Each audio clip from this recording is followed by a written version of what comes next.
Establish a couple of rules here. First of all, is I drink coffee. That's the first thing. Secondly, during the night, what I'm going to do is I'm watching different programs right now. I'm watching the Wall Street Journal, the New York Times, Fox News. I have the interactive map behind me. That's the way it is that I'll be marking off states. In between, because they don't have commercials on Facebook Live like they do on broadcast television, we have set up a bunch of different clips, which are all relative to both the journeys that I have taken through the country over the years, relative to the issues we face as a nation, people I've met along the way, black, white, Latino, you name it. We'll be playing those, and from time to time, I'm going to be taking your phone calls right there. Now, this is a new studio. We don't have everything set up perfectly yet. We're a work in progress. I've already told you that before. So bear with me. This isn't going to be a Fox level or CNN level style production. But as always, I'm going to deliver you the truth. I'm going to deliver you hard-hitting commentary, and I'm going to put it out there for you. Okay, our numbers continue to climb. So let's get into it right now. Here's what we know so far. So far, Indiana, Kentucky, West Virginia, definitely 100% Donald Trump. It has been given, Vermont has been given to Hillary Clinton. Now, that's based on the Wall Street Journal, who's going to move a little bit slower than some of these other guys. Fox News has gone a little bit further. They've given Missouri, Mississippi, Tennessee, and Indiana also to Donald Trump. They gave Illinois to to Mrs. Clinton, and they are pretty close right now to saying that they're going to give New Jersey to Clinton. None of these here are any surprises. Here are some other results that we have so far based on the Wall Street Journal. I trust what the Wall Street Journal is putting out, by the way. Ohio right now, early count is that Clinton is beating Trump. Also, North Carolina, Clinton beating Trump. Florida, Clinton beating Trump. Again, these are early results. These polls have closed as of 7:30, and now 8 o'clock. We just had another whole series of states close. However, because of voting problems in the state of North Carolina, that has been extended. Also, voting in New Hampshire, another key state that Donald Trump needs to win, has been extended. So some of these states that we thought we would know about early on, we're not going to. We may be going into this a lot later than we thought.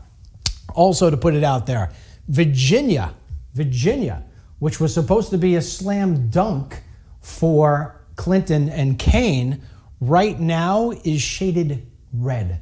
So I think we're in a situation here where we can basically bank on the fact that we're not necessarily certain that the map is going to turn out to look the way we thought it was going to look.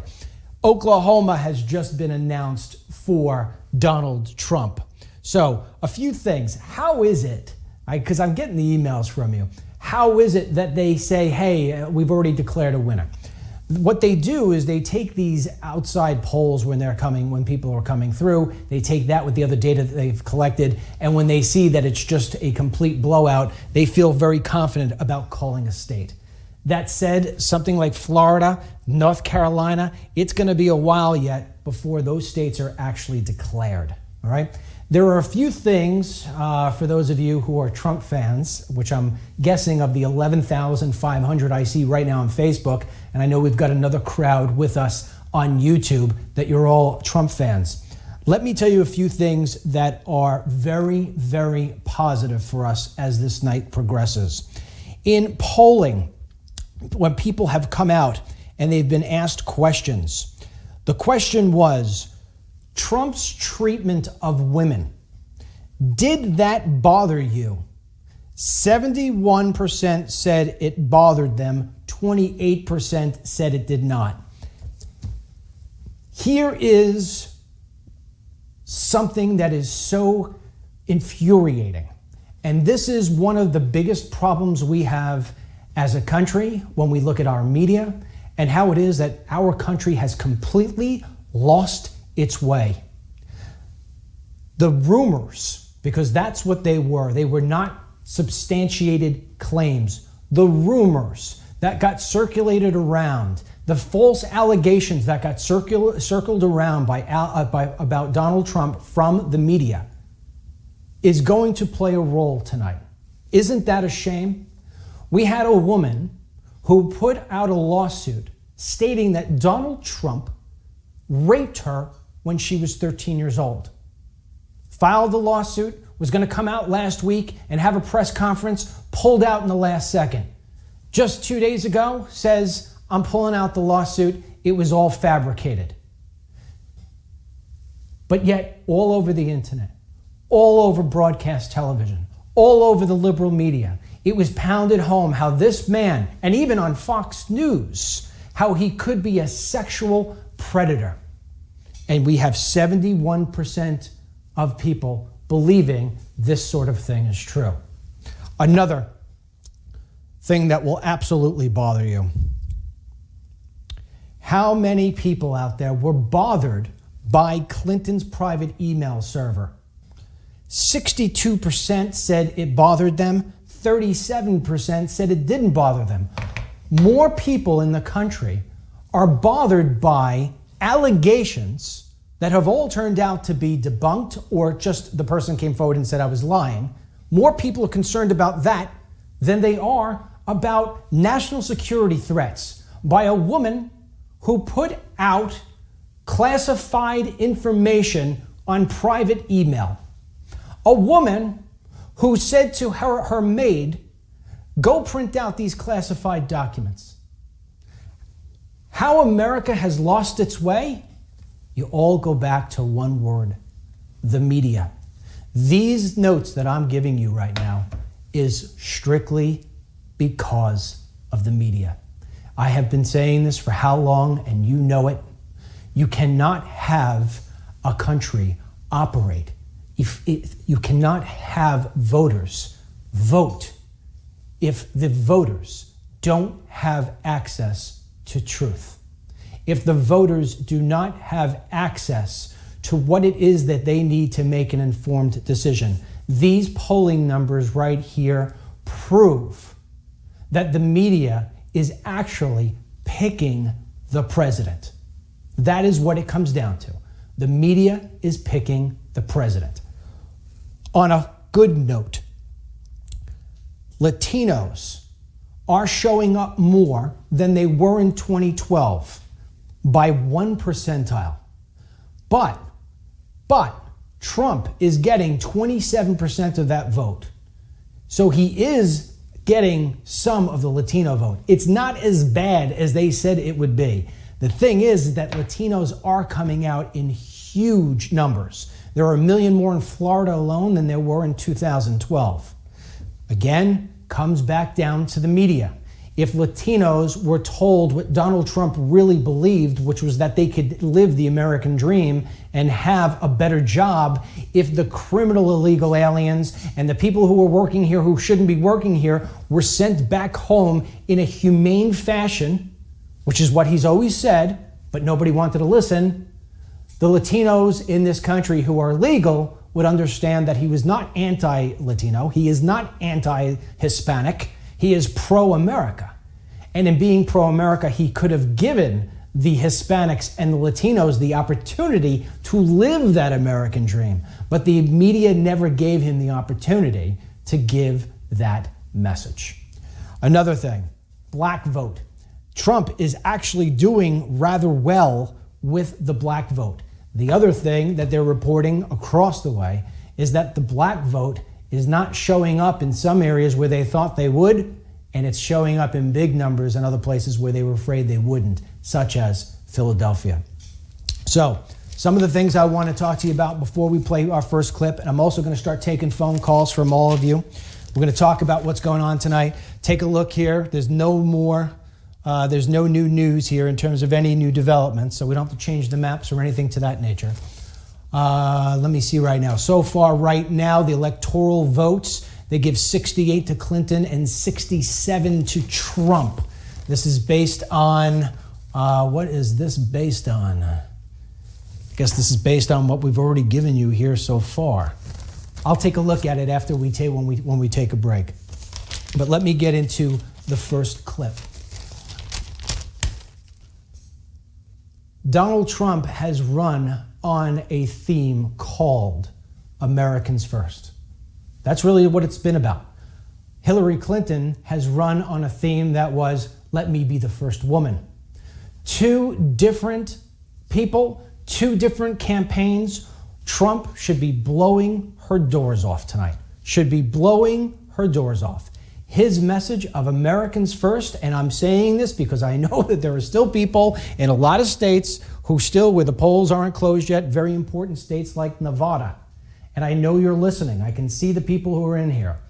I'm telling you right now, Donald Trump's message brings you the American dream. Hillary Clinton's message of, I'm the first woman. If she wins tonight, it's not a victory for women.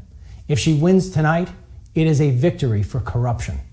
It is a victory for the media being crooked. It is a victory for the FBI and the Department of Justice and the IRS who failed to do their jobs for the American people. That's what it's a victory for. It's not a victory for women. Not at all. With that being said, I'm going to take my first little break here. We're going to play a clip from 2 years ago. 2 years ago, a few weeks before Donald Trump actually announced that he was going to run for president, I gave a speech to a group of Jewish men and women in a synagogue up in Massachusetts, a very blue state, and I explained to them that the next president, if he or she were to say Americans first, they would not only be elected, but that they would put your life and your country back on track. So, to Mission Control, which, by the way, let me just tell you this tonight, we're working with Right Side Broadcasting, absolute champions down in Alabama. These are the guys who have been working with the Trump campaign for more than a year, basically going around to every single live event.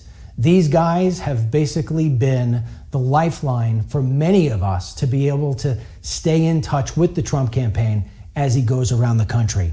They are there tonight. Also with me tonight is my son is working the camera. He's an absolute all-star. He's got school tomorrow, but he's allowed to go in late, especially after Donald Trump wins. And they just marked off here that Marco Rubio has won his Senate seat in Florida. That's good because we need to keep the Senate, but I'm not going to say anything else about Marco Rubio. All right, I'm going to take a quick break here. Going to let more people jump on. Let's play that clip 500. I'm going to end up by saying this.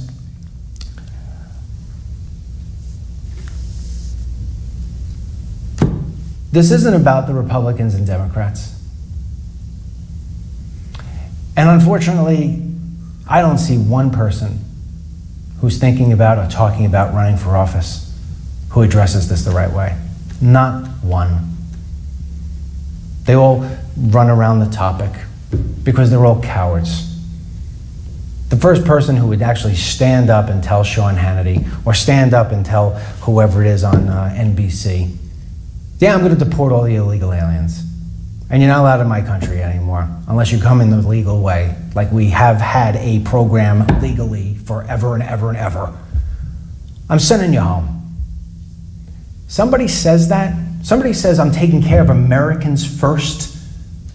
And then when everybody's on a pathway to the American dream, we love the pathway word, right? Pathway to citizenship. No, when everybody's on the pathway to the American dream, that's when I'll start worrying about everybody else. But right now, I've got Americans living in the streets. I've got Americans who are failing in school. I've got Americans who can't make more money than they did 7 years ago. Boy, why is that happening? I'll tell you why, because we're flooding the country with more workers. The first person who stands up and does that, and is actually given the time of day, is the next president of the United States. That's the person who will get your life and your country back on track. And until that person emerges, it's just going to be more of the same. I don't care who wins. It could be Marco Rubio. It could be Jeb Bush. It could be Hillary Clinton. It could be Ted Cruz. Not one of them is going to solve this problem the way it needs to be solved. And so ask yourself when you go home, as if we haven't depressed you enough already. Ask yourself when you go home, if you don't have the capability and the guts to solve the number one problem in the country, how are you ever going to solve number 2, 3, 4, 5, and 6? You're not. You're not. All right, welcome back. A few other little updates on that 2-minute drill, if you will. Alabama and Georgia are now in the shade of red, which basically means that what it looks like is Trump is winning those states, although they have not been declared his as of yet. Crazy as this sounds, and yes, this is crazy, and this is where you can actually pull your hair out of your head. Texas right now is being marked as blue, that Clinton is actually winning in the state of Texas. But again, let me see. Texas closed at 8 p.m. That's when it said that those polls closed, but that's 8 p.m. Eastern. So we still have some time. So anyway, right now she's got the lead in Texas, and she also has the lead in Michigan. So while we sit here and we just look at a map that is never going to wind up ending blue being Texas, I want to go over immigration. For different parts of tonight, what we're going to do is we're going to talk about the different subject matters and issues that we're facing as a country. And I'm going to talk to you about why it is that Donald Trump should be and will win this election. Should be our next president and will win this election. 7 years ago, I started doing all this. And this is when I met Megyn Kelly's and Bill O'Reilly's and all the other different people. And I went across the country, and I did so by rail and by car. And I did it that way because it gave me the opportunity to put my finger on the pulse of America. It's really it. You can't see it from an airplane. You certainly can't see it playing golf. So as I went through this country 5 different times over the years, each time, every single issue that faced the American people progressively got worse. What do I mean? If we're looking at schools, more schools were run down. If we're looking at hospitals, can't tell you how many hospitals I saw closed as I went across the country. But no topic, none of them, were as bad as the immigration topic. And I have been saying for a very long time that immigration is the number one problem facing this country. And at the end of the day, I do believe that that is why Donald Trump rose to the top very soon and right away, stayed that way for a very long time, because ultimately the people in this country who understand that not wanting illegal immigration has nothing to do with race, it has nothing to do with hate, it has to do with economics, it has to do with safety, and it has to do with the fact that our immigration laws were not designed for immigrants. They were designed to protect the American people. In fact, I don't know if you know this or not, but the Labor Department actually used to handle immigration when the country first started, if you will. The Labor Department held it for years and decades, and then it changed. And the reason why is because the government was supposed to protect American workers from foreign competition. That's why the Labor Department had it. Well, that hasn't been the case. The first guy I met along my journeys was a man named Tom. He's a carpenter, or I should say he was a carpenter, a full-time carpenter, a real tradesman, a guy who could build anything with his hands. You give him a piece of wood, give him something from a tree, and at the end of the day, it's going to be the most beautiful thing you've ever seen. But I found this man, he was standing on a corner in front of a 7-Eleven store. And as I passed him all the time, one day I finally stopped and got my cup of coffee, and I said, "What are you doing here?" And across from him were 200 illegal aliens, and they were always there across from him. And he says, "I'm not leaving this corner until these people are going home." I said, "Well, I don't get it." He says, "I had 20 plus guys working for me. I had trucks, I had bulldozers, I had everything." He says, "But these guys came in, and it's like they came in overnight. It was just, first it was 10 guys on the corner, then it was 50, then it was 120, then it was 180. He goes, "There's 200 guys on this corner all the time. Saturday mornings, sometimes it'll be up to 300. And he says, so eventually what happened was they underbid me, they undercut me. The guys who would hire these people would put me out of business. I wouldn't hire them, it's against the law." He lost everything, this man. He lost his company, he lost his wife, he lost his family, he lost all of his equipment. And so what he did is he picked up side jobs whenever he possibly could. And in the mornings, every single day, whether it was snow or rain, it could be windy, 102 degrees, it could be 10 below. That man stands on the corner. I've never seen anything like it in my life. He started 9 years ago. Tomorrow morning will be hopefully the first day he doesn't stand on that corner, because Donald Trump will be the president of the United States.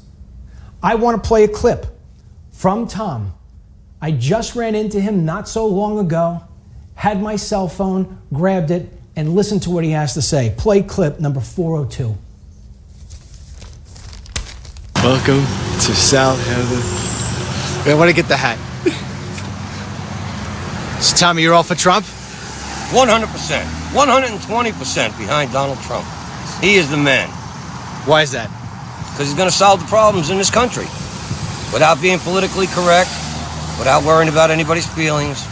It's time to worry about America. I believe he's running Dennis Michael Lynch's campaign from New Hampshire. He picked up in New Hampshire where Lynch left off. Thank God for Dennis Michael Lynch. Thank God for Trump. How did you get the hat? I guess one of his advocates rolled up here and asked me if I'd wear it. I said, no problem. Donald Trump, no problem. The man is talking what I want to hear. I want the problems in this country solved. I'm tired of hearing all the baloney and all the lies, and we're going to do this and we're going to do that, and it never gets done. Donald Trump will get the job done. He's a man of resources, and he's a man of deliberate, how do you say it? Will. Deliberate will. He has the will to take care of the job and to finish it. And that's what we need. People start jobs and they don't finish them, and that's why this country's in the problem it is right now. We need a man that's going to finish the job. That's Donald Trump. Good morning, guys.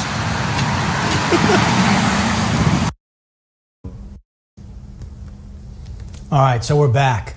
All right, let me give you a couple of updates here. This is how crazy this stuff is, all right? The map has now changed again in a matter of what, 5 minutes? Texas is back to being shade of red. Florida is a shade of red. Alabama, shade of red. And Kansas, shade of red. Virginia, still in red. Michigan, blue. Ohio, blue. A couple other ones that have been named. They have given her New Jersey. They have given her Maryland. They have given her Massachusetts. This is nothing that we didn't already expect. So right now, as things stand, everything is as it has been expected, with the exception of Ohio. Ohio, Trump has been leading in Ohio for at least the last couple of weeks, but in the last few days, Hillary has been making a big push with her celebrities like LeBron James and so forth. So I'm pretty confident, though, by the end of the night, that Ohio is going to be for Donald Trump. So getting back into the immigration issue. So as I'm traveling the country, and this is a huge part of the whole story, is the illegal alien. I started meeting illegal aliens and asking them straight out, are you taking work from Americans? They said, yeah, we know we're taking work from Americans. We actually feel bad about taking work. I actually asked one guy, and I said to him, well, why is it that you think you're getting the jobs and the American guys aren't getting the jobs? Why do you, if you feel bad, what is it? Why are we giving you the jobs and not us? He says, listen, I don't have to pay taxes. I don't have to pay any taxes. I don't have to pay the insurance. I could do a job for $300 that America needs to do for $500. So it's not like they're ducking it, and they say they feel bad, and yet they're allowed to continue to stay. Now, of all my journeys, of all the years I've been doing this, there is one clip that I have in my arsenal that no matter how many times I watch it, it still impacts me in the way that it did when I recorded it. The clip I'm about to play for you right now is 4 illegal aliens. One is from Mexico, 2 are from South America, and I believe 1 is actually from from Kenya maybe. They are in a classroom paid for by you, getting English as a second language. They don't pay for it, they get it for free. They get it for free, so this way they could go and get a better job, basically competing against you. But it's not so much that will bother you. Guys, play the clip 401 of illegals in the classroom. If I was to snap my fingers and you were legal, so pretend like you're legal, okay? Do any of you ever plan to go home and have full-time residence in your home country, or do you think you're here for good? I have a plan. You have a plan? Yes. I watch the young people, and I think they are, what's the easy way to say jerk? Not jerk. Jerk. Oh, jerk. Okay. Sorry. A jerk is a jerk. I can't find Yeah. I've been called one a few times. So I don't want to make children here in this country. So I want to make money in this country and return to my country. So then truth is that you really do not want to be an American. No. Honestly. I love the honesty. Why don't you want to be an American? Because United States is not the best in the world, you know? The humanity change. Today, you pay for me. Tomorrow, my son pay for your son. Yeah. One day, his son is going to pay for my son.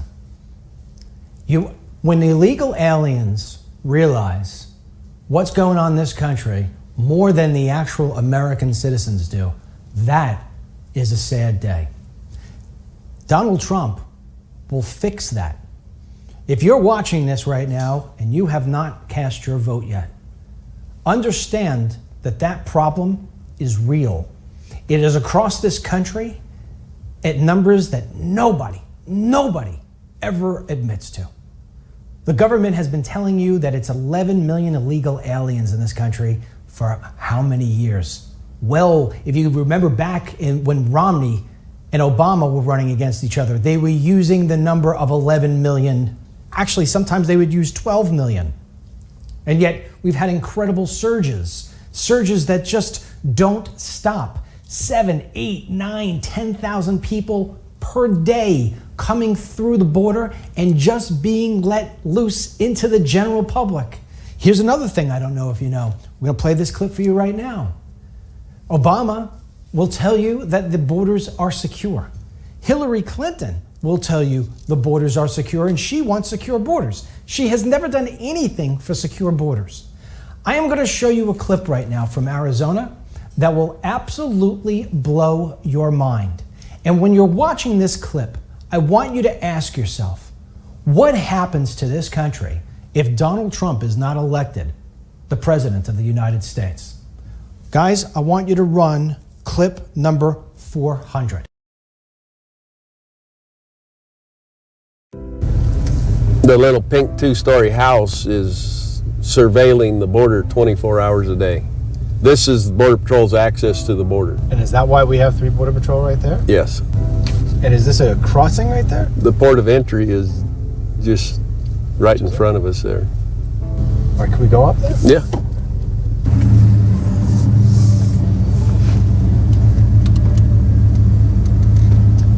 So all those kids just went to school in Naco, America. And now they're going to go back to Naco, Mexico. How does that happen? All you need is a P.O. box. Nobody checks it. And if you don't reside in the country, you don't have any business going to our schools unless you pay tuition, and none of them are paying tuition. And I'm going to go. Okay. Naco's border, the Naco station has 32.6 or 7 miles of border. So, would you estimate there's probably 200 vehicles there? Yeah. I don't understand why we have so many vehicles, parked at the station. I've asked this question for years, and I never get an answer. But it sees absolutely nothing in the river because of the trees and the terrain. So that camera sees absolutely nothing inside the tree line by Los Corrales. Right. The light-colored concrete building is the safe house type situation. The square building to the east of that is just all dope. It's just a great big open building. Has there been more crossings? They've got a whole bunch of stuff trying to cross. Yeah. The majority of it's getting through. Yeah. It's a joke. It really is. Is it true that they're really cutting you guys? I hear that they're making cuts. It wouldn't surprise me. Is that a different MSS on Deer Point than we've had? It seems like to me that it's just like every other one that we have. Yeah, I think that's one of the better tools. But when Boeing was trying to sell it to us, they had it just running perfect. And now that we bought it, now we do the maintenance on it. And it's a bunch of guys that don't give a shit. And now, the radars are off and everything. And, and now they know where they're at. I guess they're using shields and stuff, or wrapping up in tarps. Oh, man. So even with the infrared, you're not going to pick it up. I don't know really how you win. Start with getting rid of Janet. Well, the rhetoric is so disconnected from reality that it's sometimes hard to see that they're talking about. All right, welcome back. A few things changed in that small little break. We have now declared the fact that Arkansas and Alabama and South Carolina are all for Donald Trump. Florida right now, 91% in with 48.1% to Hillary Clinton, 48.9% to Donald Trump. That's 91% reported. Trump with almost a 1-point lead. That is close. Florida is too close to call. It's perfect to be talking about what we're talking about here with immigration and seeing those numbers. When you go to Florida and you speak to people who aren't working, they will tell you, I can't get a job because I don't speak Spanish. Miami and Los Angeles, California, both places, English is no longer the primary language. If you think that that's acceptable, then you vote for Hillary Clinton. If you don't think that's acceptable, and it shouldn't be acceptable, you vote for Donald Trump. The fact that these numbers are this tight concerns the hell out of me, and we're changing this for a second here. No, all right, forget it. Now, that said, if you are in Florida and you can't get a job, and it's because you can't speak Spanish, should you have to go out and learn how to do Spanish? Speak Spanish? Absolutely not. Absolutely not. This is why immigration is the number one issue in this country. And I'll tell you right now, the one problem we face is that the numbers are only going to increase. In just 4 years, look at how many more people are voting that classify themselves as Latino. And they're voting, by and large, 67% of them are voting for, actually more than that, 73% of them, are voting for Clinton. Why? Because they don't want their family members to be deported. It's basically what it comes down to. They don't want their family members to be deported. That is what is crushing this economy. And yet when you ask these people, you ask all Americans, no matter what they are, what is the number one problem that you think is facing the country? They say the economy.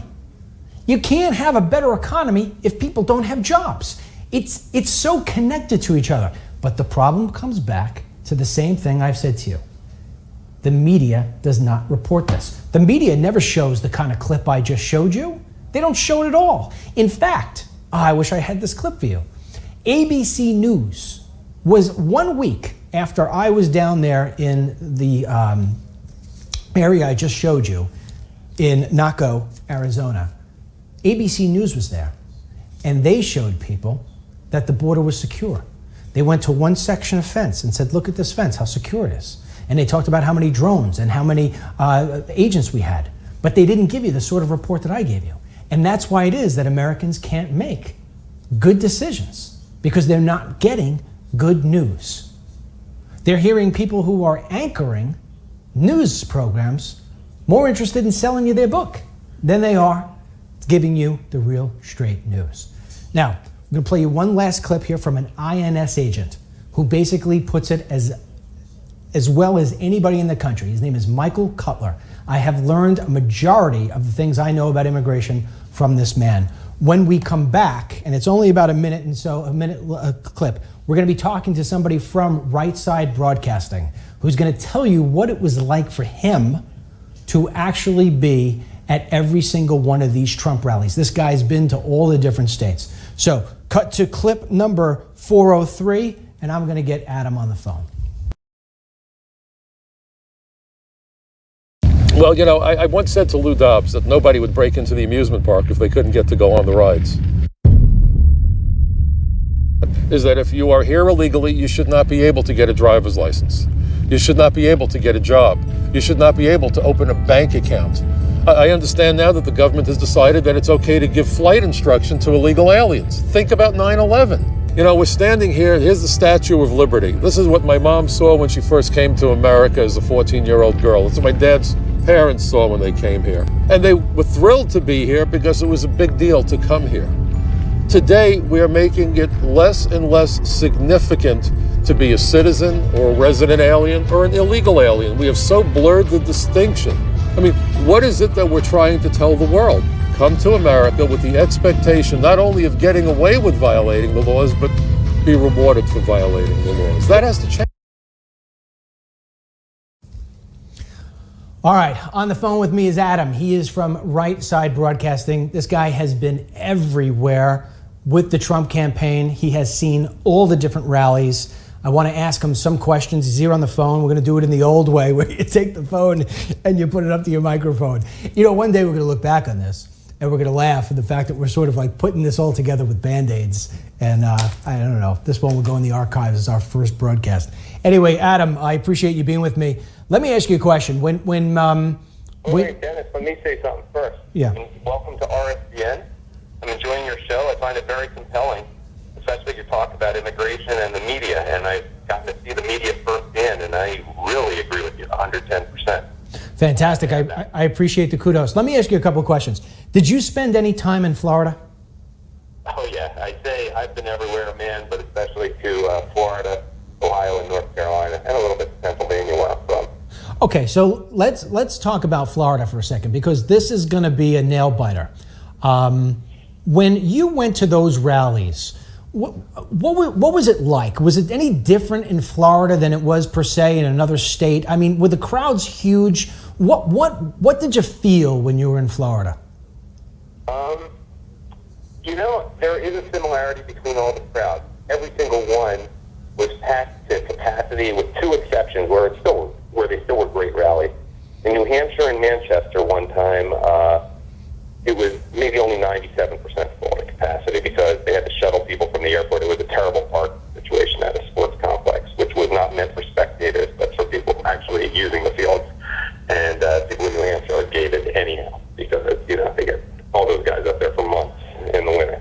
Okay. In Florida, it was an enormous equestrian center. That was my second to last rally I did just a few days ago in Jacksonville. So that wasn't completely full. I mean, for all practical purposes, you could see it was completely full, but it was maybe only 95% full. But that's because it was so huge. So when you looked at the demographics that were there in Florida, what would you? I mean, obviously, were most of the people there white, and how old were they? They were mostly white. I'm not going to lie. Right. But there were definitely exceptions. You can't look around these places and say it's all white because it wasn't. And there were minorities there, and obviously it's often very hard to tell when you're looking, you know, just through people quickly. You can tell who's African American fairly easily, but you can't tell who's Hispanic, especially so many Hispanics who are Cuban American, which is more Miami than in Jacksonville, Kissimmee, Orlando, etc. You just can't tell who's Hispanic, who's not a lot of the time, especially among Cuban Americans. The ages were different. I think you sometimes have a disproportionately higher number of retired people, one, because it is Florida, and two, because you don't have to go to work that day if you're retired. It's a little easier. Remember, these rallies are not going mostly on weekends. They're, every day, sometimes in the afternoon. So, it just, retired people are more likely to take a few hours off work or a full day off.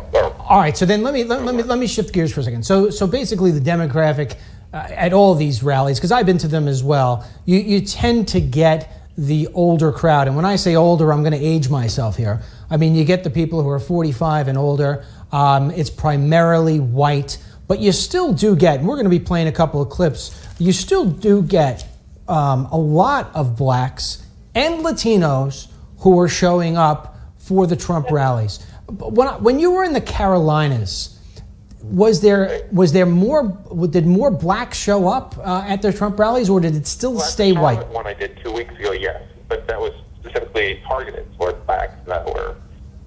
Trump had a plan that he specifically introduced there. Spoke with Omarosa for a little while afterwards. So and it was also a smaller event, which was invitation only. That was noticeable. Now remember, not every area is that black. In Greenville, in the northeast part of the state, I don't think it's that black an area near the coast. So that was overwhelmingly white. And I don't think Asheville has that high a black population either. But, so it really varies on the city more than the state, especially when we're talking about fairly large states. All right, let me ask you one more question before we jump off here. When you talk about, you hear me talking about the media. I was a part of the media for the longest time in terms of not only being a guest, but then having my own show. And you see enough things that make you pull your hair out, knowing the fact that the person on the other side of the screen isn't really getting the full story. When you were at these rallies and you saw ABC News, NBC News, CBS News, the guys and gals who were working for those media companies, did they have an anti-Trump sort of aura about them, or do you feel as if that came down from corporate? I get the sense, especially with the younger guys, that they're doing what the suits want them to do. They don't get much say, especially the younger people at the local networks. I shot a video yesterday, for example, of a young lady at a CBS affiliate in Harrisburg. I was in Scranton yesterday.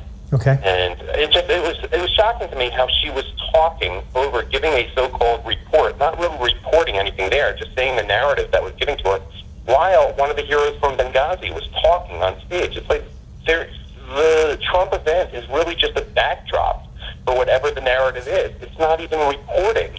It's like they tell them in New York, this is what you're going to talk about. Trump did not address his new charges against him by the 13-year-old, just stuff like that. And it's just a background a lot of the time because they have their own story that they're getting it. And I was not impressed by a lot of the people. I see a lot of mediocrities there and people who are full of themselves. I had a little incident with a guy from ABC yesterday who just was so full of himself he didn't care if he knocked into other people's tripods that had been set up to get the right picture. This was the guy you've heard of from ABC. Well, some of the guys were pretty cool. I enjoyed talking to. I get the sense that some of the older guys like Carl Cameron of Fox and Major Garrett at CBS were pretty professional. But the younger people just don't have a say. And especially, I hate to sound sexist, but some of the girls are there to be eye candy.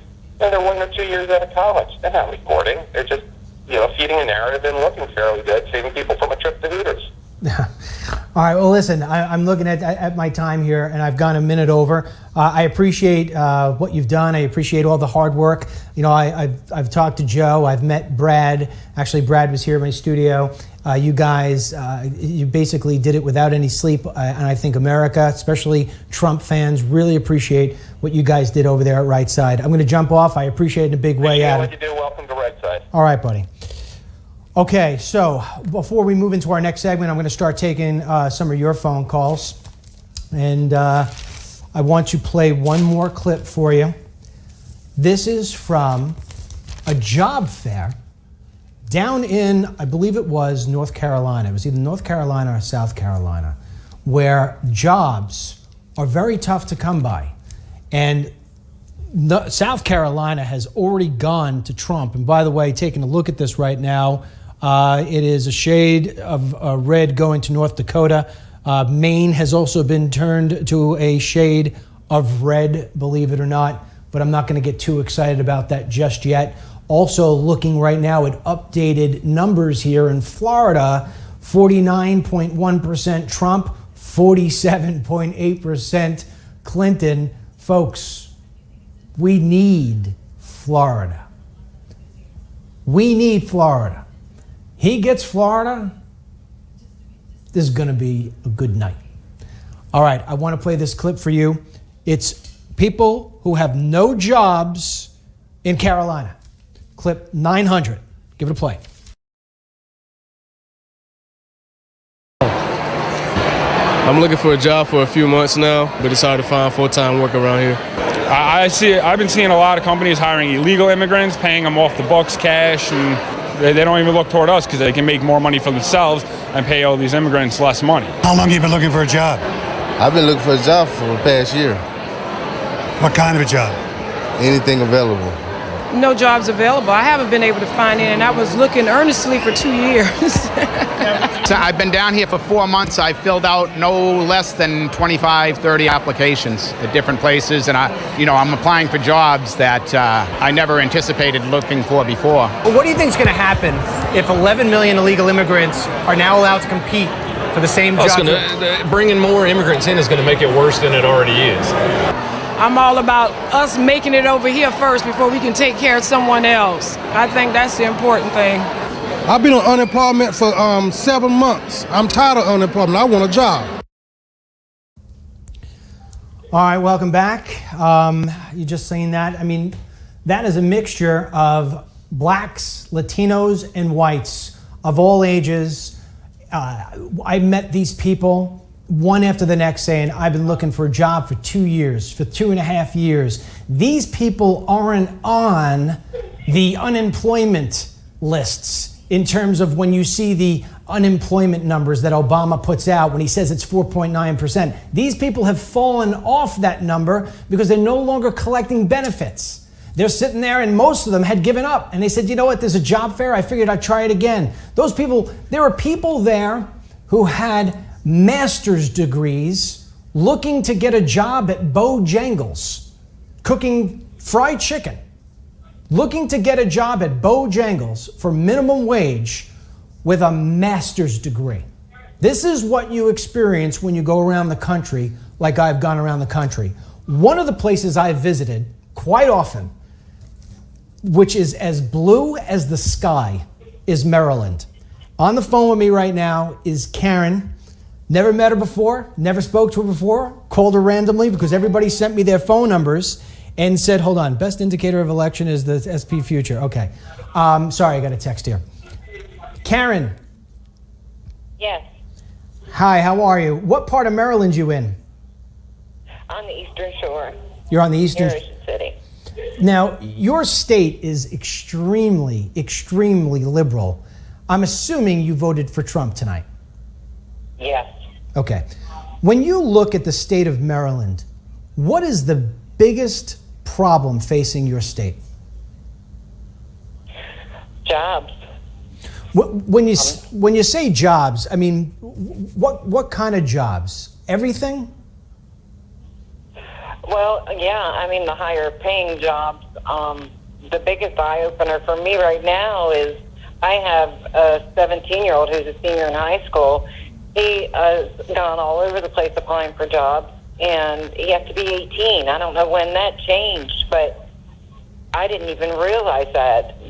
But Walmart, Lowe's, all of the, places that would be a great place for him to work, he couldn't even apply because he wasn't 18. But aside from his age, when you hear that the unemployment rate is only 4.9%. And you have, meanwhile, we have 95 million people out of the workforce. We have over 50 million people on food stamps. I mean, do you see the disconnect there in your own state? Oh, yeah. Yeah. Especially on the shore. I don't know. This is just my opinion, but it seems like there's no incentive to get off of those entitlements, because I think the thought, maybe they think they can't make more than what they're getting from the government. Is that one? Well, you know what? That's a great point. And I'm going to go into something about that very deeply. I'm going to go into that. But why do you think a state like Maryland, where you've got people out of work, I mean, you guys are loaded with illegal immigration. When you look at that, why do you think that your state continues to vote Democrat? Now that I can't tell you. We did vote in a Republican governor, and he's done a great job. However, I just saw that the Senate race was called for the Democrat, but both of them did not come out and support Trump, and I think they both have shot themselves in the foot over not doing so. So I honestly, I think that a big portion of our state, I mean, I'm on the lower shore, so, the problems that we have down here are not the same as Annapolis, Baltimore, in that way. Sure. Let me ask you. The states that are the worst hit by the economy. Let me ask you a different question. When did you become a Trump fan? When? I guess a year ago. Okay. Was he your first pick from the get-go? No, he wasn't. Who was? Rubio. Okay, so you liked Rubio first, and then you went over to Trump. When you look at what has been done to Trump over, let's just say, ever since the RNC in July, as a woman, when you saw these things come out about, these allegations against him, and the reason why I bring this up is because they've done polling, they've done exit polling, 71% of people said that his treatment of women influenced their vote. In fact, another thing that they said on the exit polling was that they're finding as many people are voting against someone than they are for someone. So you put those two scenarios together and you get the fact that maybe people were voting against Trump because of these allegations with the women. As a woman yourself, you already said that you have a 17-year-old boy. Did those allegations, did they bother you? Why didn't they detract you from voting for Trump? Well, I'll tell you why. Because it was just too convenient that 12 of them came out in 1 week, and then you have the likes of Gloria Allred, who I have no respect for. But then I did my own research, which I think that's a huge part of all of this, is that people are spoon-fed by the liberal media what they should believe, and they don't do their own research. They don't dig deeper, and it's just offensive to me, because the true victims of sexual assault are going to be looked at differently. Thank you, Hillary. And these people that was all a false narrative that they wanted people to believe, and unfortunately too many people obviously did. But I don't think the women's vote, especially the educated white female, which I am, and I have plenty of friends that are, I don't think those numbers are going to be as high as they think that didn't vote for him. All right, well, last question before I let you go, and I want to say thank you for joining me this evening and giving us your input, and I want to thank you for following me on Facebook and participating. Love it. Well, thank you for all you do for us. Oh, it's a complete pleasure. When the night ends tonight, and let's say the worst case scenario comes to be, what do you do tomorrow? Well, the only thing we can do. No, I'm asking what you will do. What I do? Yeah. I continue to pray for our country, just as I have, and continue to pray for our leadership. But more importantly, I think we need to continue with this movement, no matter what happens.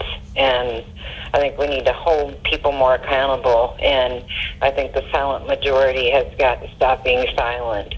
So your opinion is, if the worst case scenario does come to fruition tonight, which I'm not ready to say that at all. I'm looking at this map, and this map changes more than Hillary Clinton's story about her emails. So when the numbers come in, if it does go in the wrong direction, you're not going to bury your hand in the sand tomorrow. You're not going to wind up getting yourself down. You're gonna keep that momentum going. You're going to keep that feeling going. Oh, exactly. We have to. And I think this is just a huge wake-up call to America. And, our country has gone down a very slippery slope, and we've allowed it to happen, basically. And it's time that we, as a nation, wake up when, we've got people on a knee during the national anthem. I mean, things like this I never thought I would even be discussing. When we take God out of everything. And this is why we're in the shape we're in. And we've just allowed, the liberal and the left take more and more of our freedoms away from us. And we need to fight back, and we need to not be silent any longer. All right, Karen, I thank you so much for joining me tonight. And you know what?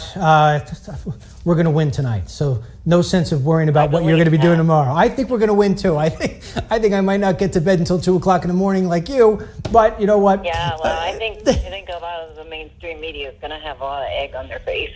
Let's hope so. All right, thank you so much, Karen. It was a pleasure meeting you. All right, thank you. You too. Okay. All right, so what I'm going to do here is I'm going to transition here into the whole woman category. In fact, back in Mission Control, I want to take a switch. I actually had clips 200, 203, and 201 up next. I'm going to fast forward because I want to go back later on to something else. I want to discuss this thing with women. I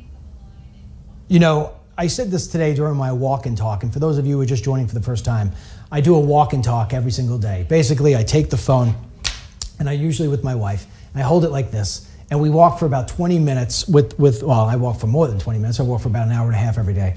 But we walk and I talk to you and I give you stats, I give you figures, I give you what's on my mind. We talk about so many different things, and I can't believe how popular it's gotten. I mean, I get more people, or so I'm told, I get more people coming onto my Facebook Lives than Hillary and Obama get combined in their rallies.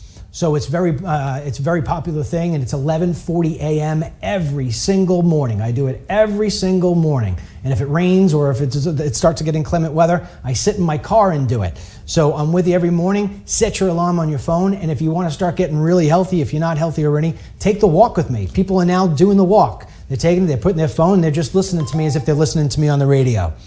Clinton won New York. Okay, so we just got now notice that Clinton won New York. That's about as shocking as me telling you that... What, Ryan? How shocking is that? It wasn't a shock at all. New Mexico, what do we have here? New Mexico is 1% in. Okay, so we're pretty far away from that. I'll change the board on our next clip. But anyway, I want to go into the whole woman thing, because a lot of the people who I'm interacting with at that 11:40 hour, there's a lot of women. My wife walks with me, and we talk back and forth, and I read all the comments. And I'm always amazed about how it is that Donald Trump has been held to a level of scrutiny that nobody else is. These people who hold him to this, who say these nasty things about him. They say he's terrible to women. Have you ever seen his wife and his daughters? They're beautiful. They would not stick around with this guy if he was abusive. These women came out with these allegations. They all came out all at once. We've had every reason to believe after WikiLeaks that all these different networks are in collusion with the DNC and with Hillary Clinton and her campaign. I'm sorry. I'll be the first guy. My wife will tell you I've had more fights. Even my son will tell you, still at this age, if we go out to a restaurant and somebody's sitting 2 tables down from us and they're cursing or they're acting up or whatever, I will get up, go over to the table and say, hey, there are women. There are young girls. Calm down, guys. I'll do it every single time. I believe Donald Trump is that same kind of guy. I just do. I believe he's that same kind of guy. And yet we've got people at 71% saying the way his treatment of women turned them off. I want to play a clip. I don't know if you've ever seen this video or not. If you have seen this video before, maybe this is a good time for you to go get yourself a coffee, a beer, or some other beverage, or go do whatever you got to do. I know what I've got to do. We're going to play this clip here actually guys, this is clip 203. This does come out of the segment before. 203. This is a black female who is an employee of Donald Trump. Clip 203, Jake. Today, I was compelled to sit down and write this letter, not to anyone in particular, maybe even just for myself, but as a black female executive at the Trump Organization, I can no longer remain silent about the repeated and reprehensible attempts to align my boss and his family with racist hate-mongering groups, campaigns, and messaging. As the daughter of a man born in Birmingham, Alabama, who rose against all odds to become one of the most established and respected doctors at Yale University, there is no amount of money in the world that could buy my loyalty to a family that subscribed to such intolerant and bigoted ideologies. The Trump family that I know is, without question, one of the most generous, compassionate, and philanthropic families I've ever had the privilege of knowing and the honor to call friends. They have been incredibly loyal to me and to the countless dedicated people they employ around the world, hiring more minority and female executives than any other company for which I've ever worked. To equate racism with my boss's call for a temporary moratorium on a flawed immigration system that radical Islamic terrorists continue to exploit, or the construction of an impassable wall to protect our borders from the influx of illegal drugs, is not only incendiary, it's wholly irresponsible and only serves to embolden the very hatred these draconian groups espouse. What common sense American wants another terrorist attack on our soil, or to perpetuate this country's rampant drug epidemic?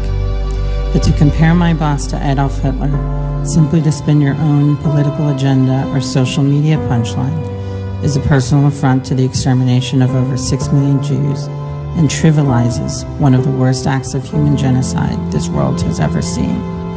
Rest assured, I am a highly intelligent, free-thinking, and independent woman. My opinions and decisions are based solely in fact, not fiction, speculation, assumption, or hearsay. I do not vote based upon the color of my skin, nor the signature on my paycheck. I judge my friends and forge my allegiances from direct personal interaction and moral character.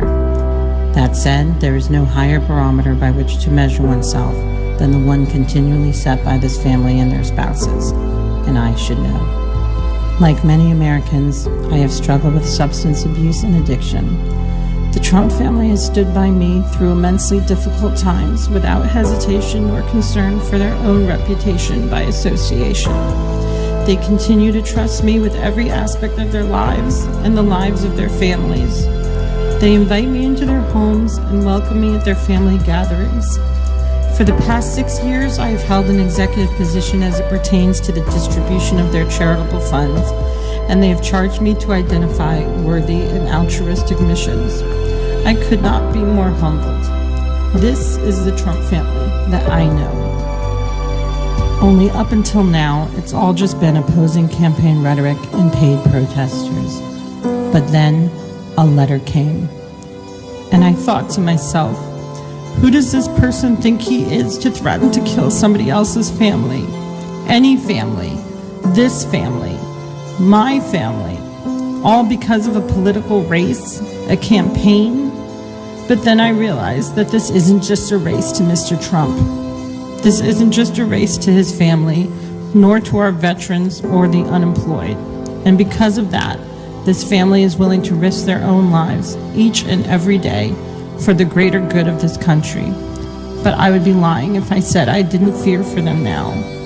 There is a movement sweeping this brave nation, and I am honored to have a front row seat to it on a daily basis. This country has spoken. My boss has justly earned the Republican nomination and broken voter registration records in countless states across America. This cannot be denied. He has brought this party together by drawing more Democrats, more independents, and more first-time voters into the GOP fold, and has earned more Republican votes than any other presidential candidate in modern history. That must be respected. To the skeptics who will undoubtedly claim that I'm doing this at the behest of the Trump family or with the promise of reward, I deliberately chose not to seek their approval nor counsel in advance of this video for fear that they would be more concerned for me and its potential viral ramifications than they would be for themselves, and the fact that quite simply, this is the right thing to do. For me, it was an easy decision, just as voting for my boss, Donald J. Trump, should be an easy decision for you. God bless this family, God bless the voters, and God bless the United States of America.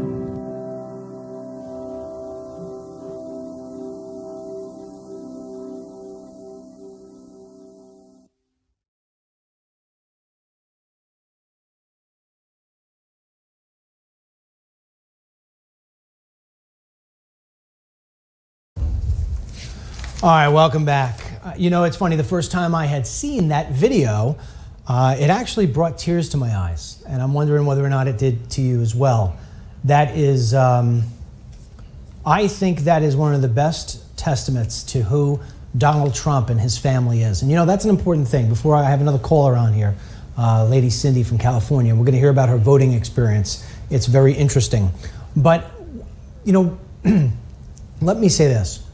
One of the proudest days of my entire life, we were at a restaurant, and I had my kids around, my wife and I, we have 4 kids. And on this particular day, my kids were they were having lots of fun in the restaurant. Not unruly, we're never like that, but we were loud and laughing, having fun. And my youngest daughter and my youngest son both asked me about 1,000,001 questions, and I never had a chance to actually eat my food because I was constantly giving answers. You know, stuff like, Daddy, why is the sky blue? And at some point, 2 people next to us stood up and they left, and my concern was that we had ruined and spoiled their dinner. So, because we were noisy or whatever. And they had walked by and I said, "Excuse me, ma'am," and she stopped. And I said, "I apologize if we disturbed your dinner. You know, I know we were a little noisy." And she turned around to me, and she was older, she was probably early 70s, and she said to me, "Are you kidding me, sir?" She says, "You're one of the best fathers I have seen in the longest time, and your children are beautiful. How nice to see a family so happy at a time when families are no longer families." And it wound up being one of the greatest compliments I ever received, not because it was about me, but because it was about my family and my children. That's the greatest compliment any man or any woman can get, is a compliment about your children. When you look at Donald Trump's children, I mean, please, this is it's a model of what you want your children to be. They're family men, good mothers. They have their children, they're hard workers, they keep themselves with class and style. There was a video that was out not more than maybe a week and a half ago of Donald Jr. in Arizona. If you've never been to Arizona and you're wearing stuff like this, it feels like it's in an oven at 180 degrees. He gets out of a car, not knowing anybody's filming him, gets out and starts helping a woman, a black woman who was broken down on the side of the road. He's pushing her car off the side. This is a billionaire doing that sort of thing because he's just a good person. When you want to see what a man is, you want to see what a leader is, you look at their kids. Look at his kids. I'm getting upset on something I should be so happy about. Okay, I want to go to Cindy, her name is. Cindy, she's from Southern California. You know, Cindy, let me just prelude this before you give us your story. Obviously, I'm from New York. When I was a young guy, probably 15, 16, 17 years old, the dream that we had here in New York was to move to California. I mean, you know, California was the place to go. Now, California is a nightmare. I mean, you couldn't get me to even consider living there. What has happened to you? What has happened to your state? It is so sad here. We're being inundated with, you know, bluedom, if you want to call it that. And it's the youth is being directed and led down this path and being guaranteed and promised all of this, and they look at everything like it's a reality show. And unfortunately, the generations that we have now are not being parented because, and a lot of it is too, because the parenting skills that we have are being taken away from us anyway, by the government and by, you know, the school districts or whatever else, and so we're not able to do that, and our lives are so busy and whatnot. So our kids are really being led by the media, by the outside entities, and so they're getting way too much information from outside the home. So it's very unfortunate, but that's you know, our life here. And with California, we're so diverse, and we don't know each other. Our next door neighbors we hardly know, you know, a lot of times, because people come and go, they move in and out, and it's not like small towns where you know your neighbor, you know the next door neighbor, you know the street next to them, you know. So it makes it difficult. It makes it very difficult to keep you know, your children and your family intact, really. What would you say is the number one problem facing your state? Oh gosh.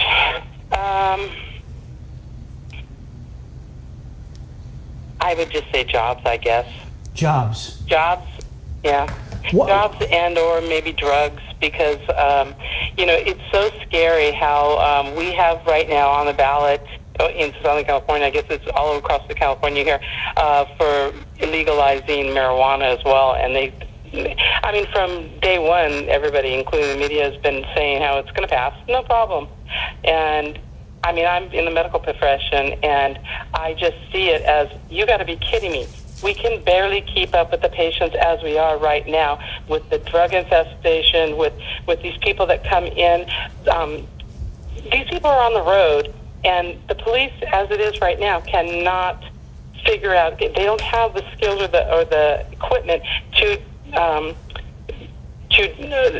figure out whether or not they have illegal, like if they're alcoholic or if they're, you know, they have intoxication. If the people don't want to, if they have the right to say no and deny that test, you know, of course they can take them into jail. All right, let me cut you off. Let me cut you off for a second. I want to ask you something specific about what you just said. You said you're in the medical field. When you talk about drugs, one of the things that Donald Trump brings up all the time is the heroin epidemic we have in this country. And I believe one of the reasons why New Hampshire is going to wind up going to Donald Trump tonight is because I was there. And when you talk to these people in New Hampshire, they say that over the past 4 or 5 years, the drug epidemic, the heroin that has taken over that state, they've never seen anything like it before. And I truly believe that when people pull the lever, they're going to pull the lever and say, who is best going to protect my state, my family, my children from this drug epidemic? How bad would you say on a percentile, 100%, 200%, how worse has the drug epidemic become since Obama has been president in your state? Oh my gosh, just since then, and that's basically when I became a nurse, really.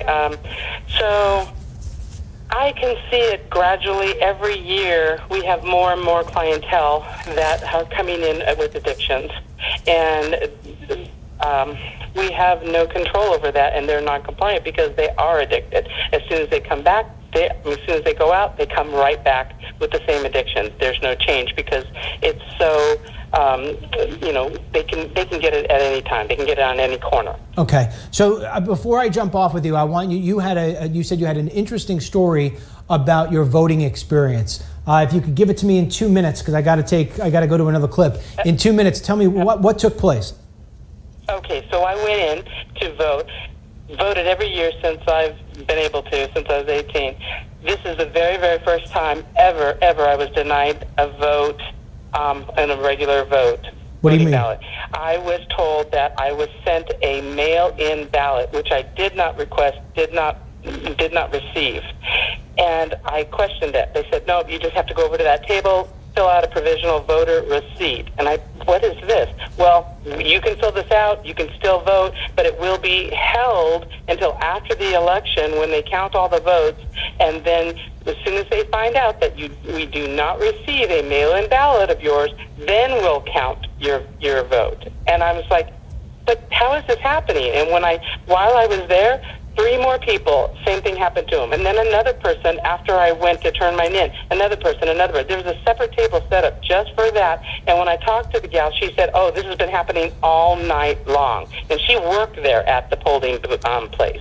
She worked there, and she was the one that was kind of in charge. And she said, this has been happening all night long. I'm so sorry. I don't know what's going on, but this has been happening all night long. All right, well, Cindy, I appreciate you sharing that story with me. I'm actually going to talk a little bit about voter fraud now and voter problems. And I appreciate you dialing in tonight. It was a pleasure meeting you. And good luck over there in California. Thank you for everything you've been doing. We so much need you up there because you're giving us all the information that we couldn't get anywhere else. Well, I appreciate that. And you know what? As we continue to really develop what we're doing over here, you'll see, you won't be able to tell the difference between us and these other news programs, with the exception of we give you what it is that you want and need to know versus try to sell you a book. All right, so thanks so much again, Cindy. We'll see you later. Okay, bye-bye. Thank you. Thank you. I want to talk about that today. When my wife and I went to go vote, we go in, and obviously our names are right next to each other on the voters roll. And they said, what's your name? Mary Lynch. Okay, what's your name? Dennis Lynch. Okay, boom, boom. And they handed us 2 ballots. And the kind of ballots we have, you go over, you take the marker, you circle in, and you go over to the machine, you stick it into the machine, it does the tally. So after they hand me the ballots, I said, are you not going to ask me for ID?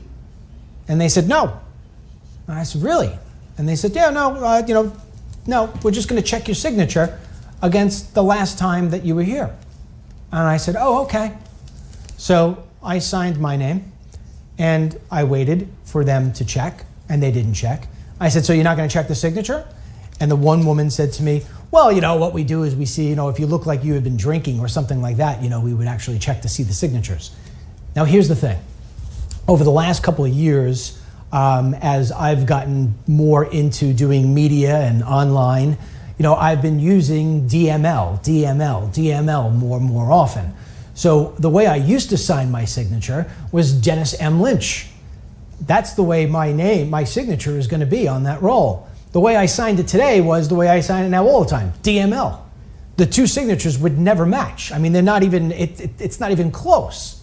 So that's how lazy it has gotten. That is how blatantly disgusting we have gotten.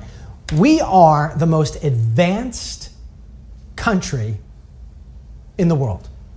We can clone sheep. We can look and see who's in an actual room over in Iraq and zap the room. But we can't figure out how to do this voting? It's so different all over the place. And then I went and I filled out my little, my card, and I went over to the machine, I stuck it into the machine, and it said calculated. And then after it said calculated, I said, do I get something? Can I make sure that my vote was for the people I voted for? And he said, no, we don't have it. I said, you got nothing? And he said, no, there's a paper thing inside the machine. It's absolutely ridiculous how archaic and disconnected this is. It's insanity. And I have always talked about how it is that immigration is the #1 issue in this country. And it is. But we are never, ever going to trust the American system again if we don't fix our elections. Because if we lose tonight, the majority of Trump fans and supporters are going to say stories like Cindy, but only worse. We've gotten stories sent to me today. I've got so many, I can't even read them. We got so many people emailing us pictures and photographs and all the different problems that people are facing. There's no integrity in this, and it's very, very disturbing. Okay, I'm going to play another clip because my voice needs a little bit of a break. I'm going to keep the theme of women, and I'm going to keep the theme of black women. I don't think anybody knows this. Not many people know it, and it's not something I really talk about too often. But guys, just so you can prepare in the office, in Mission Control, clip 202 is what I'm going to play in 2 seconds, but I want to introduce it. So last year, after I had withdrawn from possibly running myself, I took a little bit of time off. I'm still building my normal media business I have, but I mean, took time off from being out in the spotlight. And I wound up getting a phone call from a guy who said, you've got to look at these two women. They're on YouTube. They've got these videos. They're about 10 minutes long. They love Trump. And this is right after Trump announced. It was pretty much about like July of last year. And he said, you got to take a look at them. See if you could do something with these two girls. Meaning like, can you define them a little better? So I go on, I look at these two girls, and they're ranting and raving about how it is that they love Trump. So I watch a couple of their videos, and it's profanity. I mean, filled with profanity, filled with insults towards Marco Rubio and everybody. I mean, to the point of where it was just like, wow. But in between the insults and the profanity, there was real talent. And above the talent, there was real passion. And the fact that they were both black women from the Carolinas saying that they were for Trump, I knew that this was nuggets of gold. So I reached out to them. And immediately I said, listen, we need to give you stage names because, first of all, I'm concerned for you. There are nut jobs out there, and I'm reading some of the comments on your YouTube channel, and people are saying that you need to be killed, you need to be hung, all this other different stuff. We need to change that. We can't use your real names. I said, and on top of that, you need it because if we give two names, it will stick. So I called them Diamond and Silk. So yes, for a lot of people who don't know out there, I was very instrumental in making Diamond and Silk. The second thing I did was I said, you got to stop with the physical insults of people, and you got to stop the curses. What I want you to do is I want you, Silk, to always have something in your hand, some kind of prop, have a drink, color the drink, make it sometimes blue, make it sometimes red, make people always guess what it is that you're having there. It's the comical part that helps get through the entire video. And as for the other one, I said, Diamond, I said, you seem to be the great mouthpiece. So you sit there and you just rant, but you don't curse and you don't insult. And so the very first video they ever created, they came back to me after the first debate. I looked at it. They made fun of Marco Rubio's ears. I said, girls, you didn't listen to me. I said, you got to go back. I said, you could, if you want to hit Megyn Kelly for giving those questions to Trump, you can do that. And I went down the talking points with them. I said, now you put your passion into that and make a video. Well, they made the video, and I sent it off to a couple of different outlets. The next day, they were on the cover of the Drudge Report. I got them on CNN, Fox, HLN, blah, blah, blah, you name it. A month later, Donald Trump is calling them up on the phone directly saying, hey, I want you to start going around with me. And these girls have been fantastic in helping getting the message out about Donald Trump, not just in general, but to the black vote and to the black female vote. So I want to play a video I'm very proud of on multiple levels of Diamond and Silk, the very first video that they actually were Diamond and Silk. Give my voice a little bit of a break. Guys, 2. Hey y'all. Hey. Okay, so it's a day after the debate, and y'all know I am mad as hell. Okay, and I would be pissed off. Okay, but see, somebody done already tried to come for Donald, so I got to come for them. All right. Okay, here we go. Now. Last night on the debate, Fox News anchor Megyn Kelly asked Trump to respond to the comments he made about women on Twitter. Okay. And on his former NBC reality show, The Apprentice. Right. And this is what she said. When it comes to women, you call them fat pigs, dogs, and slob, Kelly said. And then only Rosie O'Donnell Trump interrupted, and then, the audience started cheering, okay? Yeah. For the record, it was well beyond Rosie O'Donnell, Kelly reported before finishing her question. Here's the damn deal, Megyn Kelly, or Kelly Megyn, whatever your name is. Rosie O'Donnell started that whole foolishness. Yeah. She was on The View, and she the one spoke out against Donald, and Donald had to come back on her. So I don't know why you gonna make this here a part of your forum last night. Perhaps you don't need to be hosting debate. Perhaps what she need to do, maybe it's time for us to file Kelly and make her go back to reporting news at the local news. Try Sesame Street. Maybe you should go back and report news for Sesame Street or debate with them. You don't need to host another debate. No. You don't come for Donald like that. He ain't done nothing to you. Y'all always bringing up his past. He don't do nothing to nobody unless you try to do something to him. That's how he Once you do something to him, he go ahead on to do something to you. So listen, let me get this straight. Get it straight. You low below. You hit below the belt, Kelly. You hit below the belt, girl. But blow on this. Blow. Leave my man Donald Trump the hell alone. Leave him alone. If you got something to say, you got something you want to tell him, run it by us first. That's right. Run it by me first, and I'll let you know whether you have permission to come for him. Don't come for him unless he invites your ass, okay? That's all I got to say. And you can't do this here. And see, I was all okay, prepared to talk about all the other candidates, but this bitch right here, thank you for censoring me, pissed me off. Trying to come for Donald last night, and now they trying to make it look like he lost the debate. He the only one up there that has common sense. He is the only one up there on that stage with common sense. And listen, he's gonna be the next president, whether you like it, Megyn Kelly or Kelly Megyn, whatever your name is or not. MK. Get used to it, girl. Get used to it. Because you know what? I think they call her show either Megyn File or Kelly File, whatever it is.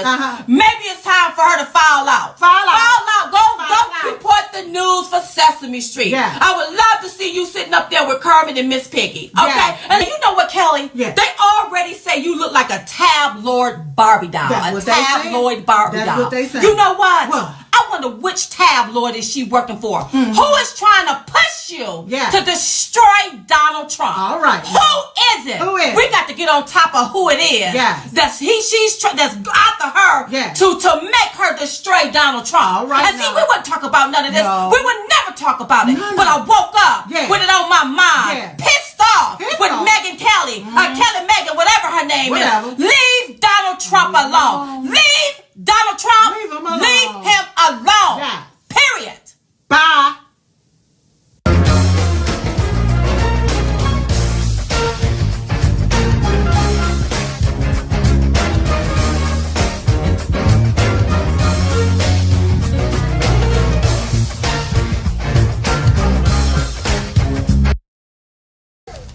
All right, so welcome back. I love Diamond and Silk. I'm sure you guys love Diamond and Silk as well.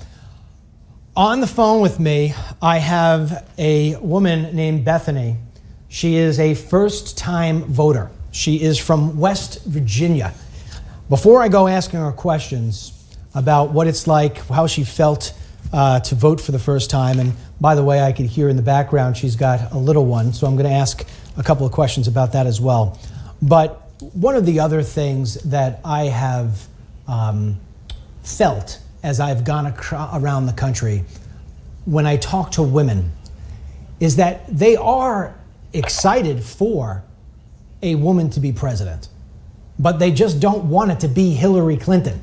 So, I want to make sure that that's a very important thing. So that said, Bethany, I appreciate you being with me. You are a first-time voter? Yes. All right. So may I ask what your demographic is? Your like your age. What group do you fall in? The 20s, the 30s? I'm 24. You're 24. Okay. So this is the first time you voted. I'm assuming you voted for Donald Trump. I did. Why? Because I don't want to watch this country get completely destroyed by her. And what would make you? What makes you say that she'll destroy the country? I've seen the lying. I don't think the country can stand 4 more years or 8 more years of Obama. And a girl form. Okay. Donald Trump resonated with me with the things he said over, the things she said. I don't, Let me stop. Let me hold on. Let me stop. Let me stop you on that, because that's I want to go on that point. You said that he said things that resonated with you. If you had to pick one, what was it? What was it that Trump said that you said, yeah? That he's going to bring back the jobs. My husband used to be in the oil field. Okay. And he got laid off, and now he's working at building windows for a company. And we have 5 kids, actually. And supporting them is getting harder and harder because we can't get ahead. He works full time, and we still can't afford ourselves. So when he was working for the oil fields, and now he's working in, I guess you would say, construction, right? It's a window factory. It's like a warehouse job. Okay. Did he have to take a pay cut? Yeah. He did. Major. A major pay cut. And so you're feeling that in a big way, yes? Yes. How? Yep. Aside from the fact that he took a pay cut, and I'm going to ask you a personal question here. If you prefer not to answer it, that's fine. I understand it. But there's a feeling you get when you have a job you love, or you have a job where you feel like you're getting paid a fair wage. I know this as being an employer. I have people today that I employ.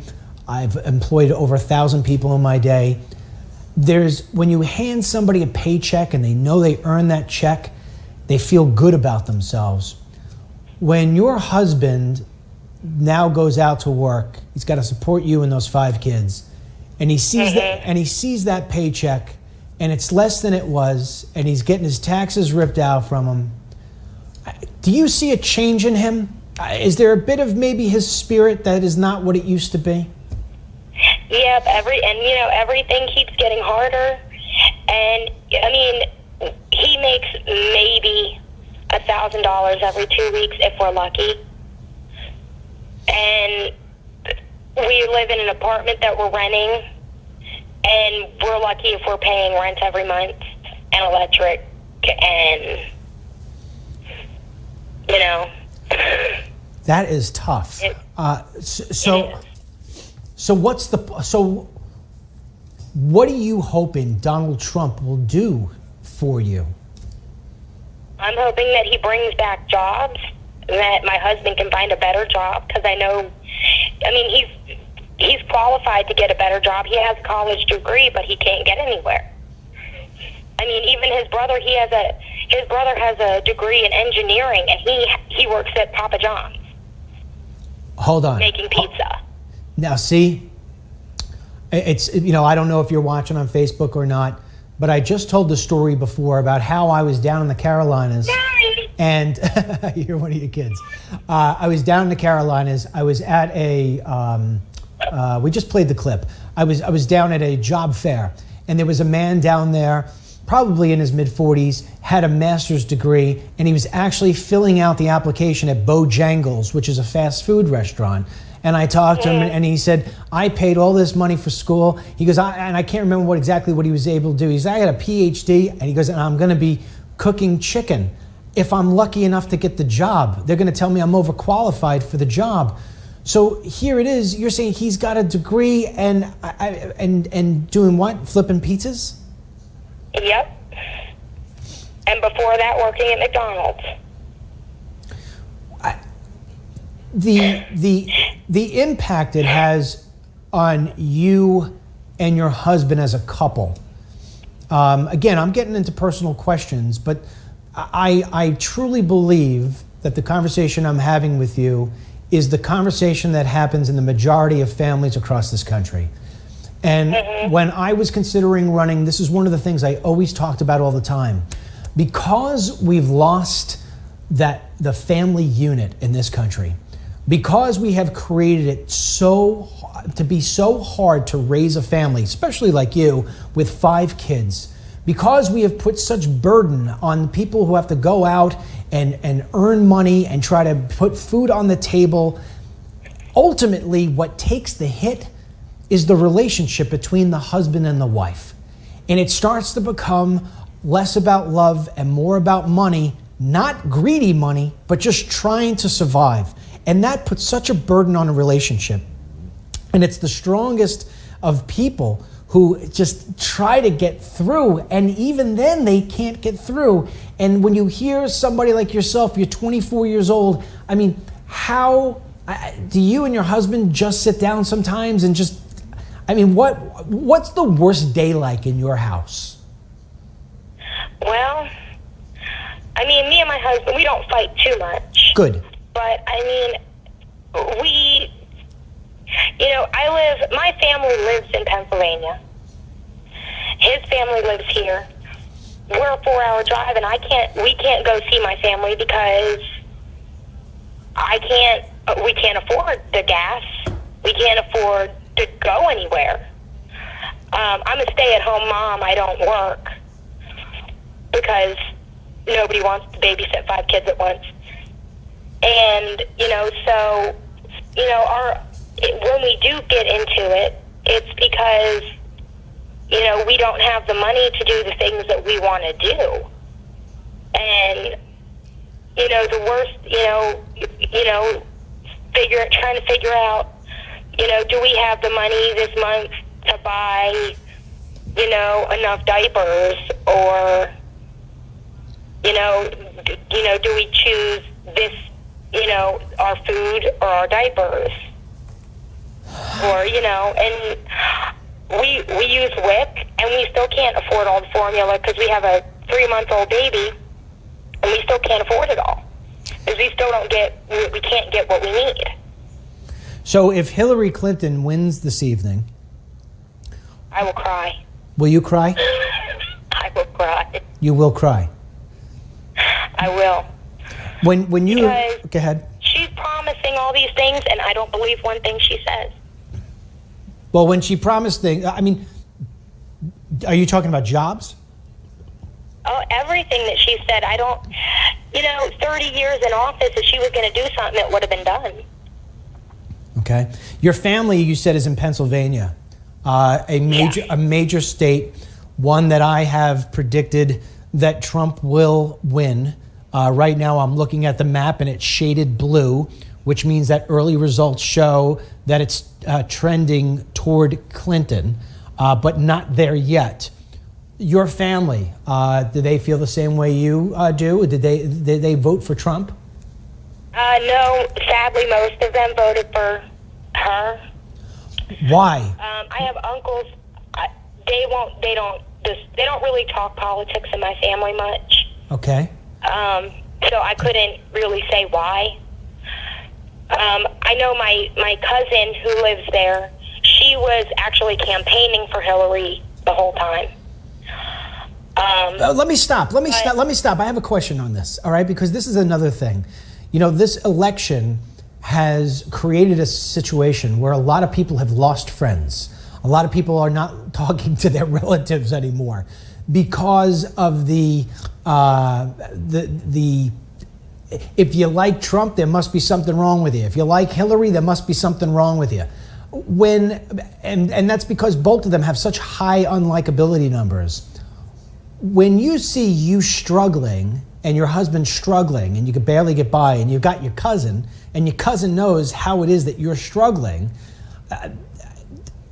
does she give you a good excuse as to why she voted for Hillary, or she go into that bucket of, I'm not going to talk about politics? Oh, she doesn't really. Haven't really talked to her much in years. Just because we don't agree on a lot of things. I love her. I love my family, and regardless of what happens tonight, I will still love my family. Well, that's good to hear. All right, so let me last question for you. When I know you said jobs, all right. When the stuff came out, because we've been talking tonight about the polls, And the exit polls are showing that 71% of people were troubled by Trump's treatment of women. That's how they described it. And yet only 62% of people were troubled by Hillary's email server. So more people were concerned with allegations that are turning out to be fabrications than they were on emails that were classified, that were basically confirmed were sitting on a server that shouldn't be. When you hear that at 24 years old, what do you think is wrong with a country that votes in that way? And do you think the media plays the role? Because you're a millennial. You're 24 years old. So although you got 5 kids, so you're well beyond your years. So when you see that, who do you blame? What do you blame that on? I think it's the media twisting things, mainstream media. And people are going to believe what they're going to believe. And you can talk to somebody all day about why you think they're wrong, and they're not going to listen because they're hard-headed. Yeah. And I talked to my mom about this earlier today, and I said, and she was bringing up the allegations about Trump, and I said, but Hillary, she was in office for 30 years. She should know what the letter C means by now. Yeah. All right. Well, listen. I'm looking at the time here. I'm up against the break. First of all, I wanted to say thank you for calling in tonight. Especially you got 5 kids at home. God bless you, and God bless your husband. And Trump will win tonight, and your husband will definitely wind up finding a new and better job. And I wish you all the best. Thank you so much for following me on Facebook and participating tonight. God bless you. Okay. Thank you. All right. Good to meet you, Bethany. Thank you. Okay. In the last, when we talked to Cindy in California, she had said, she had started talking about entitlements, and I forgot I wanted to dive into that. Here you have a guy, got 5 kids, he's got his lovely wife at home, trying to do anything he possibly can to feed those kids, even if it means going to get a job that is below his education level or his skill set level. My concern has always been, and it's proving to head more into that direction, and this is part of why it is that Obama does and Hillary does what they do, is that you get good, hardworking people like this who want to go out and earn a buck. And yet it becomes so difficult for them after a while. Like she said, they have to go on some sort of government assistance. And the more that they find themselves on that assistance, and the less that they find their opportunities for them, the harder it becomes to get off that assistance. And so what I have seen in traveling the country year after year, and these people talk to me, they talk to me straight out like she did. She gave us the personal answers when I asked for them. Good people who never thought that they would be collecting a welfare check of one type or another, not only are finding themselves collecting those checks, but now feeling as if they need to vote in order to protect those entitlements. These are good, hard-working people that in every other shape, way, and form are conservatives, are Republicans, are people who believe in pro-business and pro-capitalism, that believe in being self-reliant, but they can't find work. They can't find opportunities. And slowly but surely, they have to protect those entitlements, and Obama and Hillary know that. That's why something like Obamacare, that's why they start with something like Obamacare, because what is more important to you than your health, right? You get into a situation where now you're dependent on the government for your health care. You're going to start voting that way for the rest of your life if you think it's going to be taken away from you. You start adding on an EBT card, or you start adding on some of these other entitlements, and that's how he knows he shifts the country, meaning Obama. We have approximately 110 million Americans working full-time. And going back months ago, and I'm talking maybe 12 months ago, we had about 103 million people collecting some sort of means-tested welfare. I'm sure that number is up more, and this number has probably come down more. When that officially switches, when we have more people waiting for their monthly welfare check than we do people getting a weekly paycheck, we've lost this country. And Hillary Clinton is going to head us in that direction. God forbid she wins tonight. That is what I just gave you right there. Have you ever heard anybody ever say that on television? Ever? Other than maybe Sean Hannity and myself? Nobody ever talks like that. And yet that is the way that the country is headed. You hear a young girl like this, 24 years old. How's she going to get out of that hole? 5 kids. Now, the argument will be, somebody will say something like, well, she shouldn't be having all these kids. Really? God wants us to have children. God wants us to procreate. God wants us to have families. That's what the alternative is supposed to be? We'll stop having kids? That guy's not having kids and sitting home. The guy's having kids, and he's going out, and he's working hard, and he's trying to feed them. God bless him for having so many kids. God bless him for trying to work hard. I want to play one more clip with the theme of Women for Trump. I love this clip. It's only a minute long, and I'll probably play another one right after that too, because I'm losing my voice. I didn't realize how hard this would be to go. I don't know how radio guys do it, man, for 3 hours. My goodness. Guys, I'm going to play clip 100. It's this was taken not so long ago. Women, I believe, waiting on a Trump rally line, and here's what they had to say about Donald Trump. Give a Nobody cares. The way Mr. Trump handles his personal life and what he does is his business. It's not going to affect me. What's going to affect me is Hillary. Supreme Court, open borders. She's going to make Merry Christmas a banned phrase. That affects me. My husband and I will pay $6,000 more in taxes if Hillary gets in. She's not. People are angry. Mr. Trump is our only hope. Oh, I've heard it before, and it's not who he is now. You know, that was years ago. And he's going to focus on our country and on us, the Americans. Every woman deserves to be heard, whatever side you're on. Hillary Clinton said that the women who make allegations deserve to be heard, except the ones who accuse her husband. Those she attacks, those she threatens.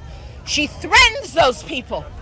No, this is not the country I want. What's the message? The media is lying. We like Trump. You like Trump?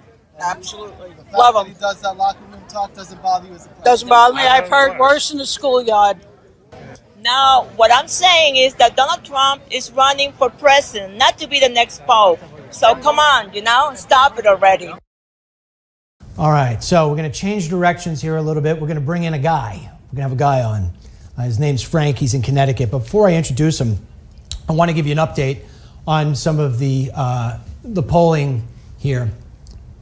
The results are Florida remains absolutely too close to call. As far as what other things look like, right here, Colorado and New Mexico right now are lightly shaded blue. Wisconsin and Minnesota are slightly red. So too is Michigan. So too is Ohio. So is Virginia. North Carolina, which was shaded blue before, is now shaded to red. Georgia is shaded red. Florida is shaded red. So far, if this continues, this is going to be a great night. Not only that, but it's going to be, my electoral map is going to look really close to what it is I predicted. The only one that I'm a little uneasy about is Pennsylvania remains a shade of blue, but I'm confident that thing's going to go red. So we're going to be looking at this, and I will keep you updated. But I want to go right now to Frank. Frank is from Connecticut. Frank, you live in liberal land, man. So how hard is it to live in a liberal state and be a Trump supporter? It is not easy, Dennis. It's not easy at all. All right. Luckily for me, I have a neighbor behind me, and he has a nice white Never Hillary sign on his front lawn. So we have many talks about it while we're mowing the lawn and everything. Now, Frank, have you always been a conservative and a Republican? Not even close. Unfortunately, following the footsteps of the union that I'm in, I regretfully voted for Obama 2 times. You did? Yes, I did. Okay. And I'm realizing the error of my ways. Why? You know what? I want to stick on that for 1 second. Sure. You voted for Obama the first time, and I get it, although I would never have done that, but because I'm really conservative. But the second time is what confuses me. Why did you vote for him a second time? Was it you didn't like Romney, or did you think he just needed more time? I think maybe part of the message that Romney was putting out to perhaps the middle class didn't strike home to me like the way that Trump's message comes across.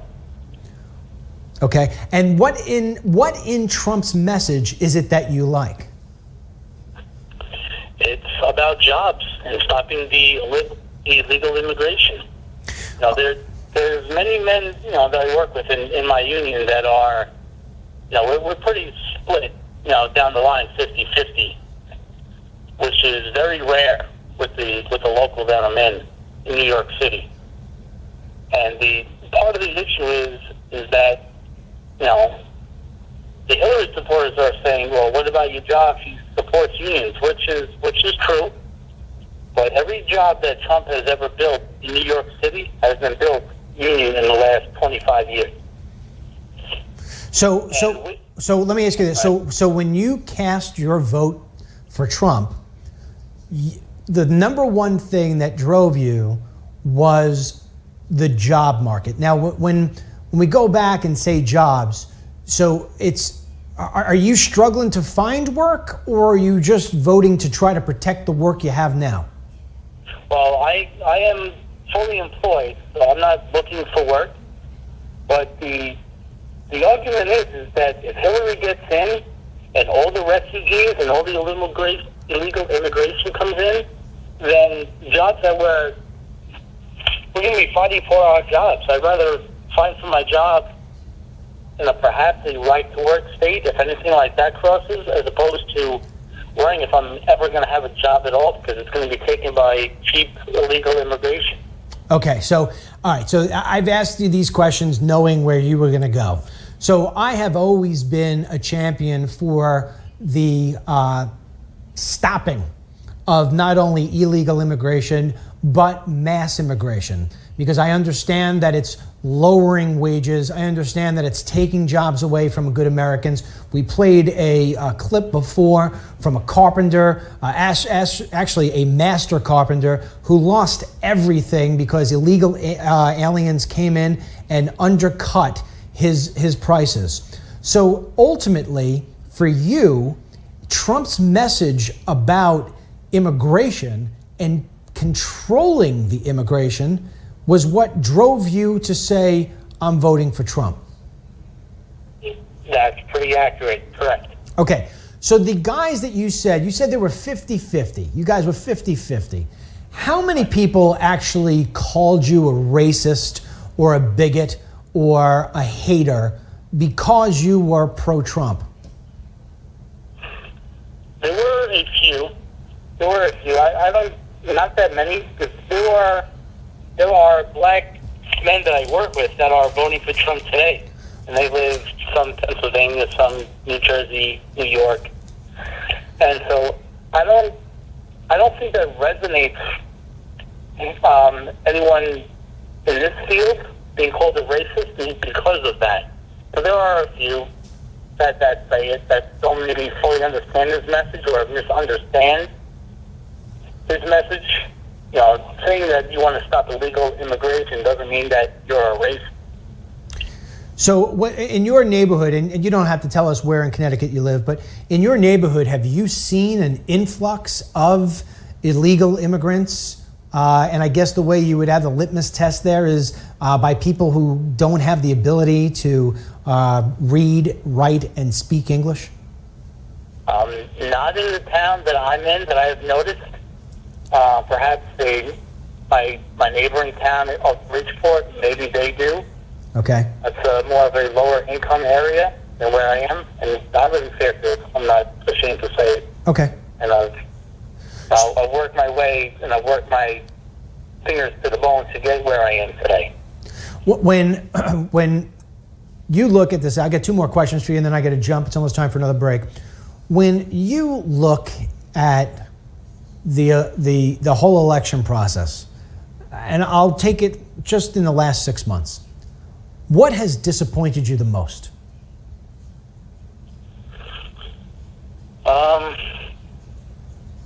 That's a tough question. There's a few things that I was disappointed with, the way that Trump was perceived in the media, with maybe the locker room talk that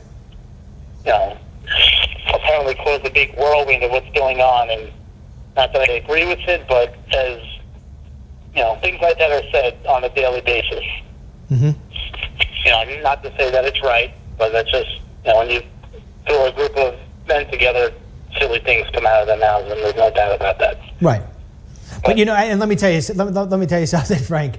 We have a strong women viewership here as well. I'll put something out like that, and I can't tell you how many women come back to me and say, Dennis, let me tell you, women talk the same sort of dirty sort of talk. And I said today during my Walk and Talk Live, the first person who has never said anything that's stupid or egotistical or maybe pushes the envelope a little bit too much, step up and say that you're perfect. There's nobody who's perfect. So that was one thing you were upset about, how the media focused on that. Was there something else that just made you disappointed in the whole election process? I know, when it comes with every presidential race, all these mudslinging and everything that goes on, but when you go and look at the WikiLeaks and all the other information that comes out, who in their right mind could vote for a corrupt, I won't say it, but a very corrupt individual like Clinton? She's horrible. The lives that she's ruined, it goes beyond measure, that some people just have blinders on, I guess. All right, Frank. Well, listen, I appreciate it, man. Let's hope for a Trump victory by the end of the night. I appreciate you calling in, and good luck with everything with your job in the union. And thanks again for following us on Facebook and being a supporter, man. Thanks, Dennis. I love your videos. Thanks, brother. All right. So, two things here before we play another clip.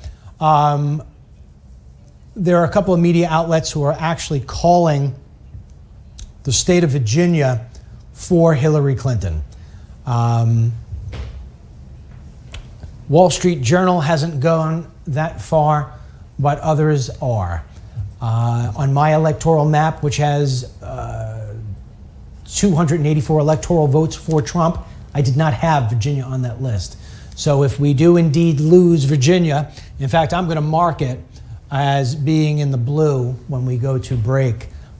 Just wanted to give that to you. We still are too close to call in Florida.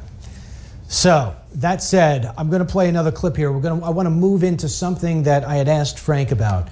One of the other tactics of the left and of Hillary Clinton was trying to make Donald Trump out to be a hater. And if you listen to all these different interviews that they have with people from the left, he'll say he's anti-immigrant, he's anti-Mexican, he's anti-everything. And they try to make it as if all of his deplorable followers are haters, and it's just absolutely crazy. And we're just getting it now that Montana is called for Donald Trump, which basically was, that's like calling that bird's fly. We sort of knew that was going to happen.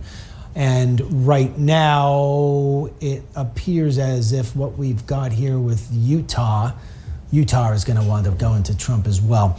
But anyway, I want to play a clip here. When people say that Trump is a racist or that Trump is a bigot, they back it up with he wants to build a wall, and he said that the people from Mexico were rapists and drug dealers and criminals. It's not what he said, and we all know that. But that's what they play. That's the soundbite they play. We know that he said, and some are good people. And that is the truth. Some are good people, and some are not good people. And so he's not a racist. And I challenged in my journey a black gentleman from New York. And I asked him if he would please explain why it is that Donald Trump is a racist, because he had an entire board on him that said that Trump was a racist. So guys in Alabama, right side, we're going to play clip 201. You always have division. Has Donald Trump said anything about blacks that upset you? Well, he said that, what did he say? The only thing I remember he said about blacks was he said, blacks love me, and I don't believe that for a moment. But he hasn't said anything bad about blacks, all right? Not bad. Okay, so then maybe he's not a racist? I don't know. No, he's definitely a racist, though, in my opinion. Just not against blacks? Well, against blacks, Arabs. But wait, I want to understand this. If he's racist against blacks, what did he say that would make you say that? Because he lied when he said that blacks love him. He lied. What proof do you have that blacks love him? Love him for what? But that's not a racist statement. It's a lie. No, I mean, he's saying something that's not true. Okay. All right, but specifically racism, though, because this is a pretty bold sign. So I'm asking, just from a racism standpoint, has he said anything about blacks that it's racist? I don't know everything he said. I mean, he's talking right now. I don't know what he's saying. Okay. Any possibility that he hasn't said anything racist against blacks? No, that's impossible. He had to. So at one time or the other. You know, it's amazing. It's amazing because the left uses that tool. You're a racist. You're a bigot. They call out these names. They have no regard for even the fact that they're saying something so despicable to you, or calling somebody like Donald Trump a name because he says he wants to build a wall and protect Americans and American workers. You challenge them, they don't have anything to say. The guy couldn't even come up with anything. I said, well, then maybe he's not a racist. Nope, I'm sure he said something. Probably that guy was bought and paid for by George Soros. Probably. Just saying. I'm going to play one more clip for you. Excuse me. Hillary Clinton is not going to do anything for the black community. Nothing. She is going to do zero. When you look at the majority of the cities throughout this entire country, the ones that have crumbled, the ones that are suffering the most, and then you go back and you look at who has been managing, if you will, governing those cities and townships, it always comes back to Democrats. You look at Chicago, you look at Detroit, these places are a mess. I've been to these places. I go to the places where you don't see these other people go. It is a mess, and it's filled with good people. I was in Chicago not so long ago, and I went through basically one of the murder capitals there. And as I was going through, I was actually interviewing people, and they look at me like I'm crazy. They're like, what is wrong with this guy? I mean, I wasn't there to buy drugs. I've never done a drug in my life. I wasn't there to get a prostitute. I don't do that either. You know, I'm pearly white, and I'm going through this place. And one guy's like, what are you doing? I said, I really want to talk to you and understand what the problems are here, because I can't understand why you're killing yourselves. Why is the black community killing themselves? And the guy was, it's like I hit the lotto. He says, well, we're not only just killing ourselves, he says, but we're just getting killed. His son, unfortunately, had been killed just months earlier in a drive-by shooting. And so I asked him, I said, what's the problem? And he said, it didn't pause. Drugs. Drugs are the problem. He said that 10% of the people commit 90% of the crimes. And listen to this, in these sort of areas, they need to get up at 6 o'clock in the morning and be finished with their daily routine, going shopping, cutting the lawn, getting groceries, you name it, by 1 o'clock in the afternoon, because right after that is when the criminal element comes out again. They're up all night long, they sleep it off, they do whatever it may be, and they're back out again. This is what this guy's telling me at about 9 a.m. in the morning. And I went around half of the time with a cop. He was off duty at the time. He wore a bulletproof vest. Didn't have one for me. I said, really, you're going to wear a bulletproof? You're wearing a vest? He said, are you kidding me, man? You don't know how bad this place is. And so he took me around to different places. And he said the same thing. The people that are causing the problems, it's only 10%. I said, well, why can't you stop it? He says, because we're not given the resources. We're not given the resources at all. We can't stop this. He's like, it's like trying to put your finger on a hole and then all of a sudden another hole, and you put it on that hole, another hole, another hole. The drugs keep coming in. The guns keep coming in. And they have the strictest gun laws around in Chicago. And yet they're still killing each other at rates that are unbelievable. This year, again, we're breaking more records. So when you look from an entrepreneurial standpoint, and I'm an entrepreneur, been an entrepreneur since I'm 18 years old, what entrepreneur in their right mind would open up a business in that area or anywhere near it? Nobody. Nobody.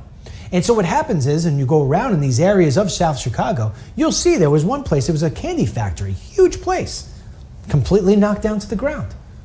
Asked the cop, he said, yeah, they left. Too much crime. Too much crime. Who wants to be here? Nobody wants to be here. Even if they could get cheap labor, they don't want to be here. So I come back to, look at Chicago. It's been controlled by Democrats. It's Obama's old stomping grounds, and that's the way it looks. And so the black vote continues to go to Democrats. And that, as far as I'm concerned, is a function of not having strong black leadership. If we had, you look at this guy, he's on Fox once in a while, now he's on all the time, Sheriff Clark. I mean, he is absolutely sensational. You have more guys like that step up, and you have a president like Trump who vows that he will stop the drugs from coming in through the border, or at least cut it down significantly. These problems go away. And as I went around that Chicago area, and then I went around Detroit, and I asked time and time again, everybody gave me the same answer: drugs. And the reason why these kids go to gangs and the reason why these kids go to drugs is because they have no jobs. They have nothing to aspire to in the morning when they wake up. They have nothing. And you know what? Think about this. How do you tell a 15, 16, 17, 22-year-old who can't find himself a job, even if he wants to find a job, he doesn't want to be in a life of crime. He doesn't want to be in the life of drugs. But yet guy could make $500 a day selling dime bags. How are you going to stop that kid from doing that? He needs to survive. He needs money. It's the culture that's around there, and there's nowhere else for him to work. This is what Democrats do. This is what Democrats create. And yet the black vote continues to go to Democrats. Donald Trump would be great for the black community.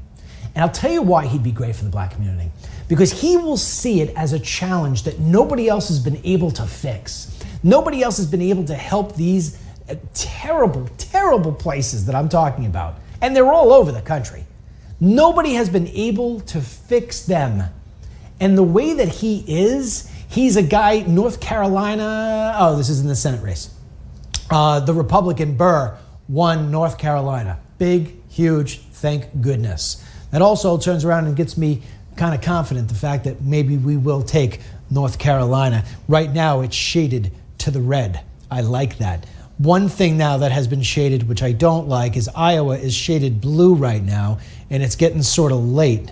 I'm a little uncomfortable with that. I have Iowa going to Trump, but let's see. We still got some time on the clock here. Anyway, I want to play a clip for you. It's a short clip. It has gone completely viral on my website at DennisMichaelLynch.com.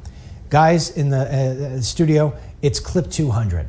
It is of Hillary Clinton being asked a question by a young black student, and listen to the way she rips into this man when she thinks that she's off camera. Play it, guys. What does Mr. Clinton think through the mouth of Mrs. Clinton, and what does Mr. Mutombo think on this situation? Thank you very much.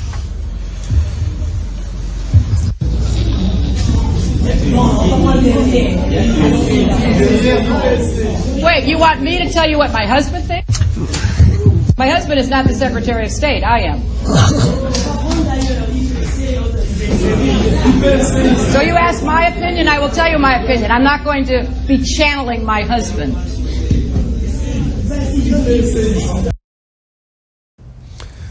Okay, so let me give you a couple updates here. First of all, the electoral votes right now, depending on which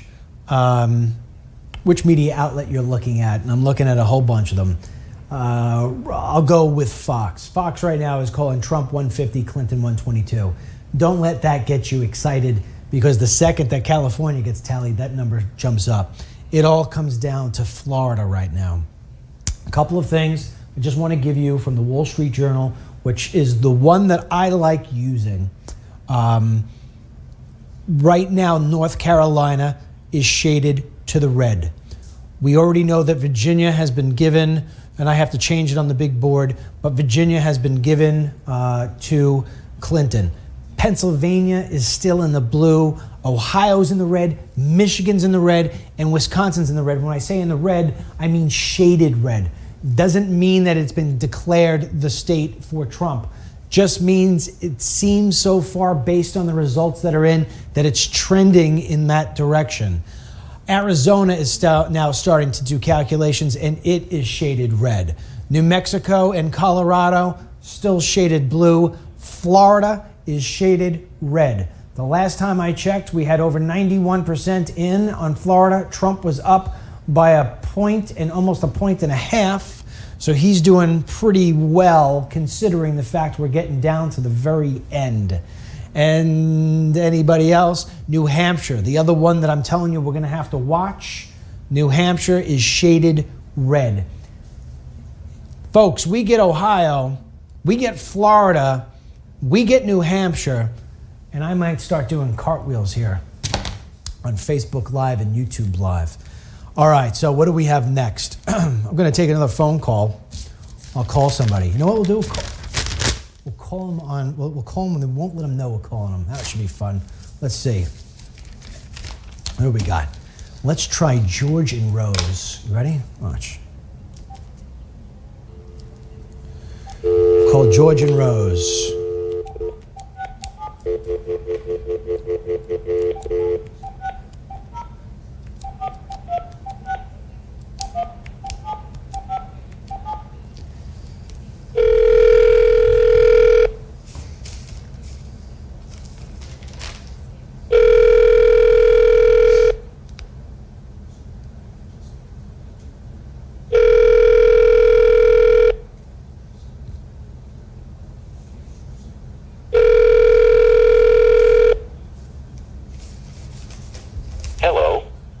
Available now.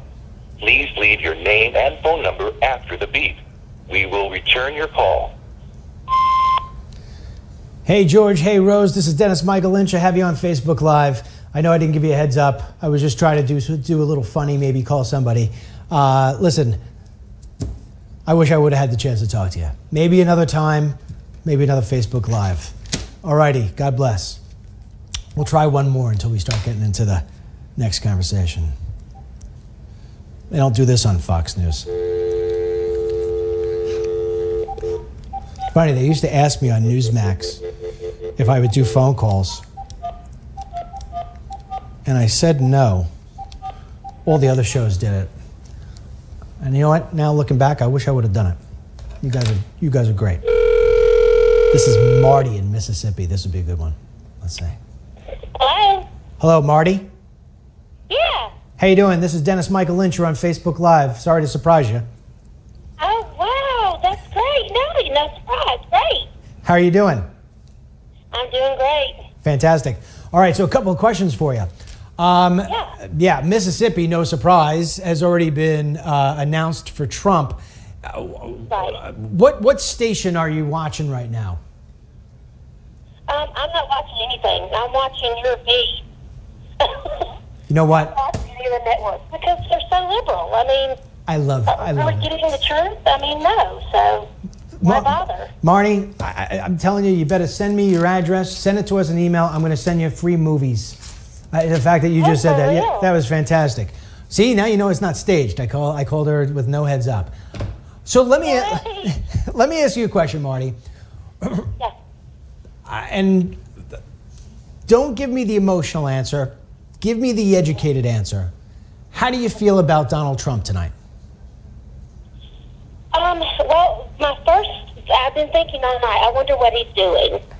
What are he and his family doing right now? I mean, my first inclination, I feel really good about it.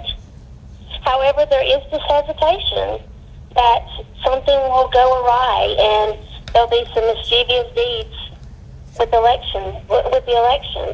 That's my hesitation.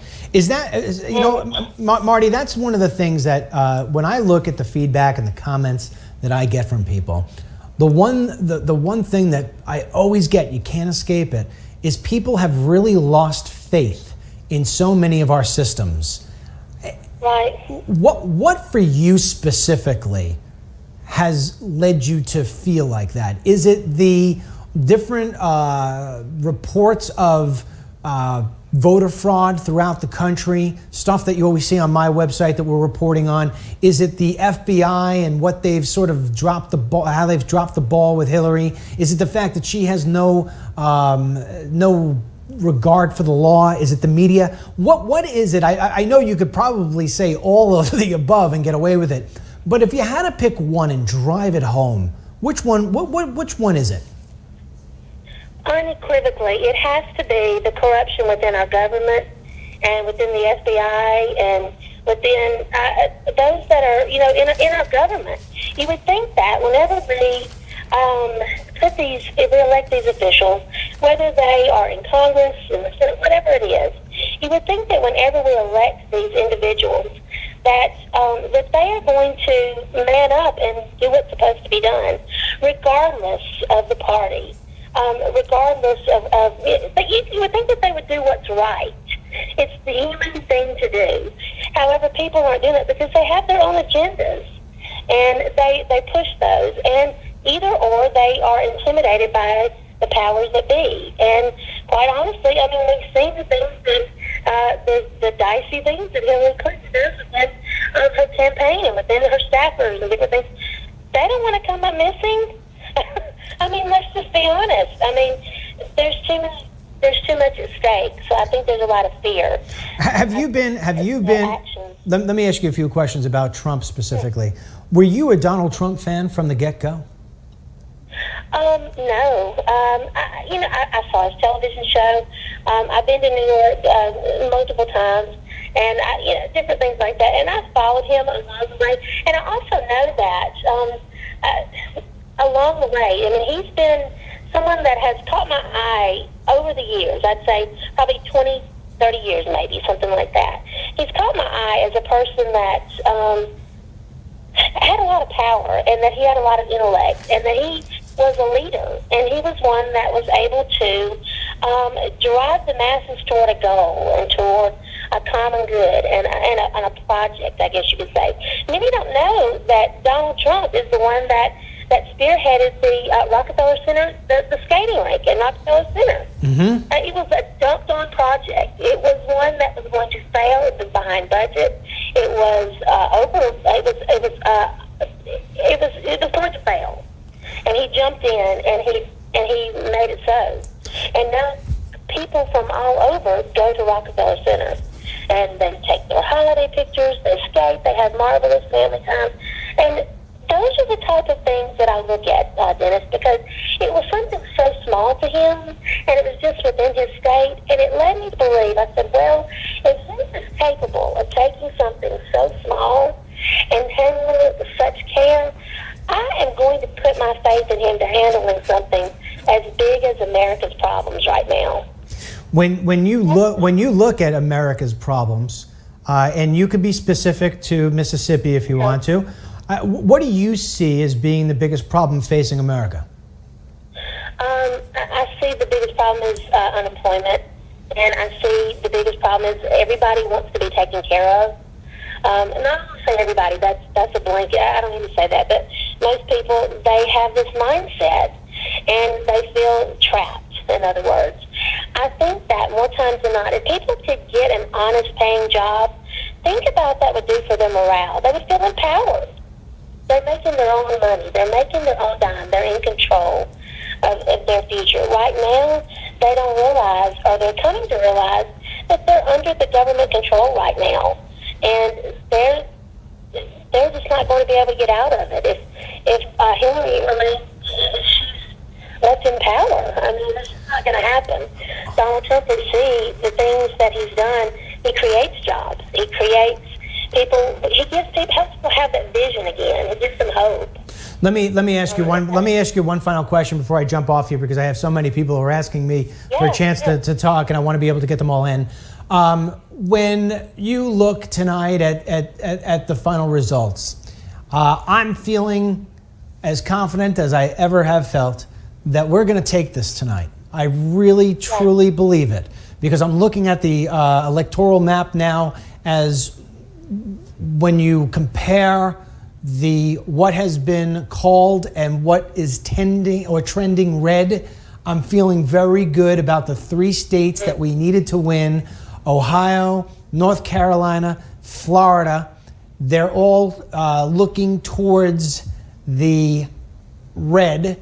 The one that I thought we would get was Pennsylvania. I didn't think we'd get Michigan. Michigan right now is in the red, shaded red, and Pennsylvania is shaded blue. I'll do that swap with no problem, although Pennsylvania does come with more votes. But let's say, for instance, for some crazy reason, like you said in the beginning of the phone call, Hillary Clinton is the president of the United States. Okay. Are you going to accept that and support her, or are you going to find it virtually impossible to do? Well, I've always been taught that you respect the office, but you don't necessarily have to respect the things that they espouse. And so I think that if she is elected president and she puts all of the things that she proposes to do in the making, I wonder some of the things that we can do. I mean, first and foremost, it will lead our nation to more prayer. That is for sure, because they will see firsthand everything, prophecy coming to play right there. What can we do? I mean, what do we do, Dennis? I mean, that was my main question to you. What do we do? What can we do as a country if Hillary Clinton is elected president? Well, I'll tell you what. I'm going to take that question, and I am going to answer it if the strangest thing happens tonight and she wins. It's the strangest but thing. I don't think I have to worry about answering it. I can tell you, look, I mean, anybody who's watching here has been watching for a while. I've always been a guy who writes his notes on the paper. I'm probably underprepared. Didn't cut enough clips. Don't have enough. I don't have a teleprompter or anything like that. I just go off the hip. But when I had to think about what I say at the end of the night, if Trump wins, I just said I'm going to let it come from the heart. If Clinton wins, I couldn't get myself to go through the motions of what I would say. I will not do it. I'm asking you the question. It's unfair of me because I won't answer it myself. So you know what? Let's hope I don't have to answer that question. I have to jump off. I have to make another call. I appreciate your time. I have a 19-year-old here that this is her first time to vote. You're 19-year-old. She's 19. This is her first time to be able to vote. And she voted for Trump. Yes, of course she did. Of course she did. She's a millennial voting for Trump. Not because of my, tutelage there. I mean, I guess you could say, but because of the things that she's seen. I said, do your homework here. Look beyond what you're seeing in the media. Read things. Read everything you can get your hands on, and then make your decision. And you call a spade, and I think that unequivocally, her decision was Trump. But I just want to make sure that, those young voters, those first-time voters that went out there, and if by chance Hillary Clinton is elected president, and, it can be disheartening to them, and I don't want them to lose heart in our government, in our system. I think that America can be revered. I think it can be a power player again. But I do worry if Hillary Clinton is elected for 4 years. Well, it's not going to happen. And I just worry for It's not going to happen. It's not going to happen. It's not going to happen. I thank you. I thank you so much, Marty. It was great meeting you, and I hope you continue to stay on. And like I said, email us your address. I'm sending you a bunch of movies for saying the fact that you're watching us and you're not watching anything on television. I appreciate that. You got it, Glenn. Thank you so much. Thank you for everything you do. Thank you, darling. Okay, so a few things I want to read out to you here. Ohio just called to Donald Trump, baby. Donald Trump has won Ohio 53% to 42%. Oh, does that feel good? Oh, does that feel good? Yes, Ohio is called, and oh, do I feel good. I just got a chill down my spine, and that's a good chill. We are calling Ohio for Donald Trump. That is a huge announcement. That is huge, and they're going crazy at Trump headquarters right now. They're probably going crazy at Right Side Broadcasting too, because they're tied into those guys live. So the fact that we got Ohio, as far as I'm concerned, that is one of the major 4 that we had to win. We had to get Ohio, Florida, North Carolina, Pennsylvania, or Michigan. You get those 4, and we're saying President Trump. That's the way I feel. I might go a little bit. I might be going a little too far with that, but that's the way I feel. But anyway, it feels good to put Ohio in that corner. Okay, so nothing like taking you down after putting you up. But I want to play a clip because my voice needs a break. Okay, so I want to play a clip. This clip here runs for about 4 minutes. Guys and Jake, get ready. We're going to play clip 700. This clip here, let me go over this part here. Donald Trump has done so many amazing things. He really has. To get where he's gotten, he had to go through a crooked media, a crooked academia, crooked Hollywood and entertainment, crooked GOP, and the most dishonest politician in U.S. history, Hillary Clinton. He has had to go through all of that. The gasoline to fuel him has been the American people. It shows you how much stronger and how much more power we have than those other entities. Those other entities have taken control of this country for too long. And the part of Donald Trump, which I'm always going to be thankful for, win or lose, is that he was the bull that went through the China cabinet and just knocked everything over that needed to be knocked over. And when he did that, we got to see what was behind those walls and its ugliness. And if there's nothing else that comes out of this election, it's the fact that he brought all of those people he smoked them out, he brought them all to the surface, and we really see what's out there. The guy, to get where he is, has had to overcome so much. And yes, there is voter fraud. And yes, there are delinquencies when it comes to voting, as you've heard from some of the people here tonight.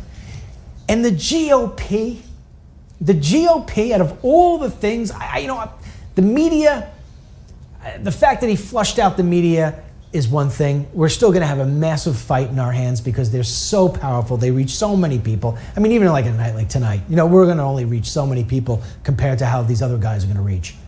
But the fact that he broke up the GOP, the days of Paul Ryan's and Mitch McConnell's and Romney's, those days are done. They're done. The movement that Trump has started, win or lose tonight, but specifically with a win, is going to carry on for a very long time. And he's going to pass that mantle down to other people, maybe guys like myself, who have that same sort of passion for America, have that same sort of passion for business, love the American people, love veterans, will do whatever we need to do to ensure that not only we win, but the country we love wins. The fact that my kid and your kid and everybody else is going to have a country that they had, that gives them the ability to have opportunity in the American dream. That's what Donald Trump, above all else, has done. That said, I want to play a clip right now from a fantastic lady. Her name is Patty. She runs a blog called 100% Fed Up. She gave me a tour of Michigan last year. Part of it, we went into Detroit. She was a poll watcher. And the story that she tells you goes on in these places, and the fact that the GOP does nothing about it, that's the other thing that we have to talk about before I play this clip. Think about it. This guy's going to take Ohio, and the governor, the Republican governor of that state, blatantly said, I'm not voting for you. Could you imagine what this electoral map would look like if he actually had the support of the GOP in the way that Romney had the support of the GOP? This wouldn't even be half a contest. That said, let me give my voice a break, and before I go wind up getting so excited I pass out here. Play, guys, clip number, which one is it? It's the Michigan clip. I think it's voter fraud. Clip 600. All right, is that what it is? Play clip 600. Just absolute blatant voter fraud happening. We saw somebody coming in with a blind person who set that person down in a chair. It was a homeless person, and proceeded to vote for that person, and the blind person had no input whatsoever into the voting process. We tried to challenge votes, and the supervisor ignored us. She told us to shut up. She physically threatened me. She came up to me and put her chest against me and told me to back away from the table. We were physically threatened a number of times. We called an attorney in to witness everything, and the sad part is the attorney witnessed everything that was happening, all the voter fraud that was taking place. And when we asked the Republican Party what they planned to do about it, we couldn't seem to get a response. They never pursued it, and we never heard anything. We had kept track of all the ballots that we had challenged, the numbers of the ballots. We had taken great records, and when we tried to find out what the Republican Party planned to do about it, they wouldn't do anything. How long were you there for? Were you there for a couple of hours? At this polling place, we were there for about, I would say, between 2.5 to 3 hours during the voting process, and then we stayed after and we watched them going through the books and taking information out of the books, which could have caused them to be found guilty for the wrongdoing that they were doing at the polling place. But were the majority of voters minorities? Yeah, I would say the majority, but not all were. No. And there was a point where the supervisor was physically threatening me, and she was yelling at me, and the people in line were actually cheering for her, cheering her on to assault me.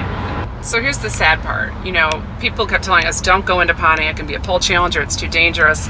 And we said, no, we have to go. Somebody has to watch the polling places down there. And so we went into these polling places, and we essentially risked our lives. And then when we asked the Republican Party to follow up, they ignored us. So, you know, it kind of made us question whether or not, you know, it was worth it to go through that. We had people that were lining up.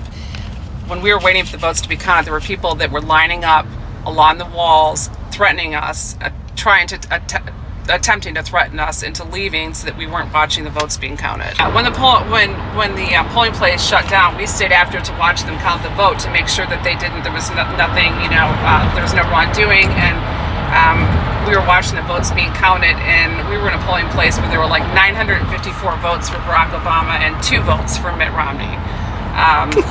So yeah, I mean, and the polling place where we were stationed, there were 3 different polling places within one building, and in each and every polling place, the numbers were very much the same.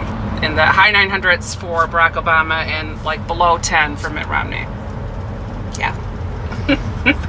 Now that you know that and you saw that, do you think it's virtually impossible for anybody to win an election from the GOP? I don't think it's virtually impossible, but I think that if the GOP is serious about winning elections and they want to stop voter fraud, they need to take action. They have to stop worrying about what the repercussions will be of them pursuing a lawsuit against these basically criminals that are running these polling places. I mean, these were like organized criminals. They knew what they were doing. They were a well-oiled machine. I mean, they knew exactly what they were doing. There were people coming in big groups, and they already had their forms filled out. that you need to fill out when you come in to identify yourself. And they were not following the proper procedures, and they knew it and we knew it, but we couldn't stop it. Yeah. In fact, when we walked into the polling place, we introduced ourselves. I said who I was, and I said that I was a poll challenger. And the first thing that the woman said to me, the supervisor at the polling place said to me, is, "I'll be watching you, watching me." So that was my greeting at that point. All right, welcome back. We're going to give you an update on a couple of things. First of all, just to repeat, Donald Trump has been declared the winner in Ohio with what looks like a blowout victory, 53.5% to Clinton's 42%. A big, huge victory. Now, it's important to note that no Republican has ever won the presidency without Ohio. Okay? Now, not only that, Florida remains too close to call, but while we were away, we have called Colorado for Hillary Clinton. Also, we have called Idaho for Donald Trump. So Donald Trump still right now has a lead in the Electoral College. Fox has it at 168 to 131 in Trump's favor. I have it a little bit differently. I have it more towards Trump's favor, even more than that, because I've called Idaho based on other things I'm looking at here on the screen. Unfortunately, Minnesota has gone to the shade of blue. It was red for a while. However, we still have Wisconsin that is shaded red. Michigan remains shaded red. North Carolina, Georgia, and Florida. Trump still does lead in Florida, but it's by a very, very small margin. And so we're going to be sitting here waiting to see whether or not he can take at least the 4 states of Michigan, Ohio, North Carolina, and Florida. Pennsylvania's remaining blue. On the line with me right now is a gentleman named Joe, and Joe comes from Utah. Now, Utah was very interesting over the last couple of weeks because of this independent guy, McMullen, who is making a lot of noise. And many people thought that the state of Utah was going to go to an independent. And yet it is pretty much shaded as being red in most polls. Yes, it just went up to being shaded red on my Wall Street Journal counter. Joe, I appreciate you being with us. Let me ask you a question. What did you think about this whole thing that Trump wouldn't win Utah because he did not place well with Mormons? And are you a Mormon? Yes. From New York, but have lived out here most recently for 2 years, but used to live here all through the 80s. Actually worked for the LDS Church at one time, but definitely 100% behind Trump, and definitely understand that there's a very strong sentiment against Trump out here that has been interesting. I called it the Sunday school vote, and I really attributed that to Glenn Beck and Mitt Romney, who came out and kind of embarrassed a lot of Mormons into thinking that they couldn't in good conscience vote for Trump. But there's an awful lot of Trump support here. It's not, it's cautious and sometimes not even public. But well, why? That's just the way it is. Why is that, Joe? Is that because of his position on immigration? Is that because of the allegations with women? Is it because of the Billy Bush video and where he said some things that he probably wishes he didn't say? Which one is it? What's the big driver in Utah as to why the support for Trump isn't as big as we would like it to be? Right.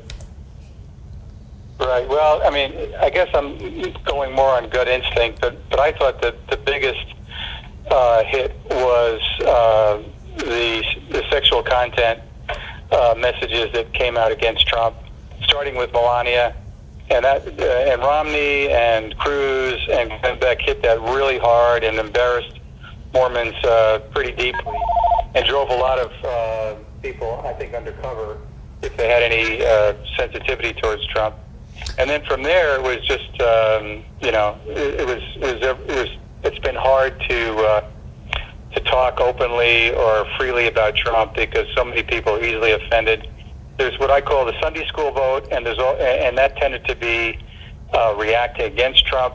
And then there's what I call the constitutional vote, which it tends to be for Trump because they just, say locker room talk isn't enough justification to throw away the Supreme Court. Now, let me ask. There's a lot of people out here that approach. Yeah, go ahead. When you look at your support for Trump and your friends and colleagues that you speak to and stuff, what is it about Trump? A two-point question, if you could, and give me the quickest answer you possibly can, because I'm up against a break. But when you look at Trump, what is it about him that got you to the point of saying, I'm going to support this guy? And what is it about him that you want to see him fix in the state of Utah? Well, the last question, I'm not 100% sure. But the first part, I would say, what really got me was I thought he was just so right on the issues. On immigration, he led the pack. He was absolutely right on TPP. That's what turned me against Cruz. That's what turned me against Bush, that they were just so wrong on foreign trade. And I think that's been the big thing. As far as what he could do differently out here, I would love to see him change some attitudes about what's in Utah's best interest. If there was such a large vote that was against Trump, I would characterize that as naive because there's just too much at stake. The things that he's right on, the issues, for people to not see past the locker room talk and really get to the issues. In religious terms, people, the Sunday school people ought to know that King David killed the husband of the woman he committed adultery with, if you want to get religious, and he still stayed king. Bad morals isn't always bad leadership. Bad morals in the bedroom isn't always bad leadership in office. So what do you there's examples of that too? When you look at tonight and you see right now that he is very competitive in the states that he needs to be competitive in: Ohio, Michigan, North Carolina, Florida, and again Utah. When you see these things, how do you feel? Have you felt confident going into today, or were you nervous about that something was going to happen and strip him of this? And how do you see yourself? How do you feel right now? Well, I was watching your Facebook posts earlier today to bolster my confidence because you hang your hat on Breitbart, and I do hang my hat on Breitbart News and Drudge and guys like you. And yet there's such an avalanche of opposition from the mainstream media. You never can be 100% sure. And so that's been a big factor for me. Okay. I appreciate your question. No, I appreciate that in a big way. I think, it's funny. There's always themes. I notice themes, whether it's in comments or emails or conversations like this. And it's the same things over and over. It's like, we don't trust the mainstream media. We trust guys like you. We trust guys like Breitbart. We trust, guys who are going to just be authentic. And I think that one of the things that will come out of this election, in order to make an omelet, you got to break some eggs, right? So you got to break some shells. And I think we've broken a lot of shells in the media. And I foresee CNN really taking a humongous hit. And hopefully guys like myself and guys like, Breitbart, as we drive ourselves more towards this whole thing here with television and media, and we're not on here trying to sell books at the end, I think you're going to see a shift in the media, and we will be that new media. Well, Joe, I want to say thank you for giving me your time. I got to jump to the next. I have a bunch of people I said I would call, and I still haven't called them. I'm running behind. I thank you so much, man. God bless, and go Trump. My pleasure. All right, bud. Best wishes. Thanks, man. Take care. All right, so we're going to turn around. We're going to call somebody else off the fly. I think that's fun, right? All right, so we're going to call Al in Florida. What do we have? Just called North Carolina, baby. We're not calling anybody. North Carolina just called, goes to Donald Trump. 50% to Trump, 46% to Hillary Clinton. And I'm getting the texts now that are coming in. That is a huge one. North Carolina to Donald Trump. We are getting really, really close. That is a beautiful, beautiful, beautiful thing. Wow. And you know what? He beat her by a spread of 4. Do you know how many people who thought they knew everything said there was no way he was going to win North Carolina? Of course he was going to win North Carolina. And you know what? I talked before about Diamond and Silk. That's where they're from. They're from North Carolina. You know what? I got to make a phone call now. We're going to call to Al in Florida. Al, if you're watching, get ready to answer your phone, brother. And you're going to make us all feel good about the fact that we're going to take Florida, because I truly believe if we get Florida, this is lights out.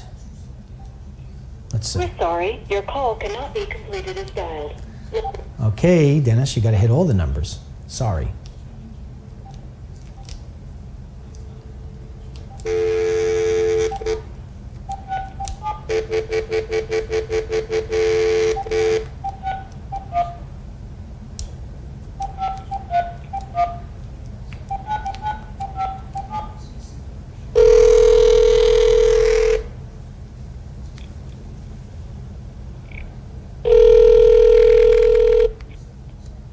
Hello. Is this Al? Yes. Do you have any echo? No, it's pretty good, Al. Okay. How you doing, bud? I'm doing really good. We just heard about North Carolina. I did hear about North Carolina, and I'm going to give you a couple of minutes here to tell the people who are watching us both on YouTube and on Facebook, tell us why it is that we're going to win the state of Florida. Well, we personally went on a vacation this summer and drove through the great state of Florida where I live, and all the way up to the Northeast from there. While we were driving through the great state of Florida, we did not see one bumper sticker, we did not see one sign, we did not see anything, but we saw huge signs on farms, we saw huge signs on cars, on flags, and also, a lot of people need to know this, but we do have a different time zone, and that's the Bible Belt of America that's up there in Florida. And people are voting for those small little children that she believes in that do not matter, and that's the abortion. Okay. And that's why we're going to win.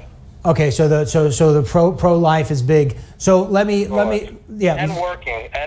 There, I don't know if because there's a fake bubble down here in Florida. There's no jobs, and people are hurting down here for work. I'm lucky with what I do for a living. So That's what I wanted to ask you. So when you look at Florida, because I was saying about this earlier in our programming here, that I have been to Florida numerous times, always interviewing people, and the one common theme I hear time and again is the fact that people can't get jobs if they don't speak Spanish. And so can you confirm that? I mean, is that something that you've witnessed as well, or does the lack of jobs even go beyond the fact of people not being able to speak Spanish? I personally haven't experienced that myself, but I do know when you go down there, and I have a lot of Spanish-speaking friends that are approached from, just to let you know that, and they're in, and especially Cuban Americans. I come from an Italian-American family that they came over here and they love our country more so than others. So anyway, with the Spanish-speaking, I haven't experienced that, but there's more to that. There's no industry down here. The corruption down here is huge. The only person that's really creating jobs down here is Trump. He's putting the people to work with his golf courses and things of that nature. I mean, she can't even run a candy store, that lady, in my eyes. All right, well then let me ask you a question then.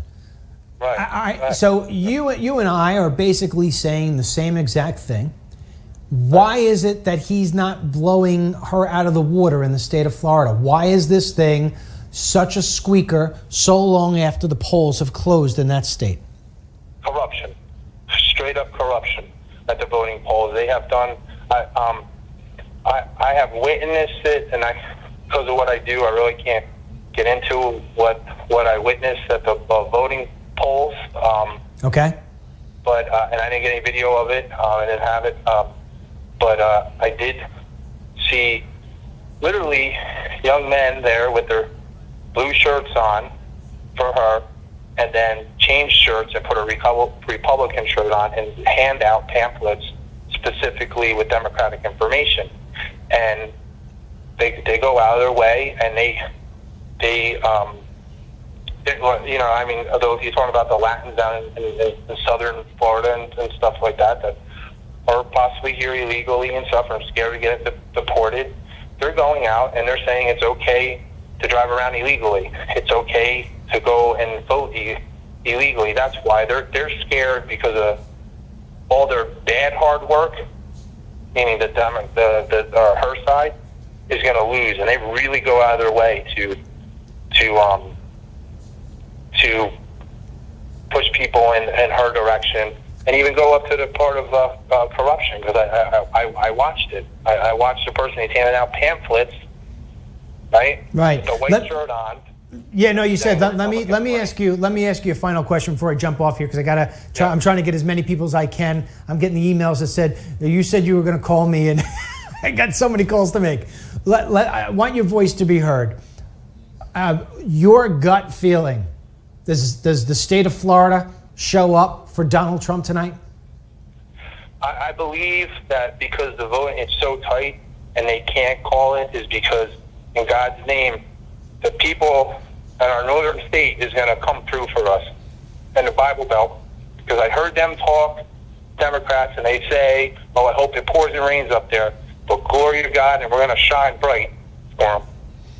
All right, brother, I appreciate it so much. I appreciate you taking the time to talk to me tonight. Hopefully we'll talk to you again. Thanks so much, man.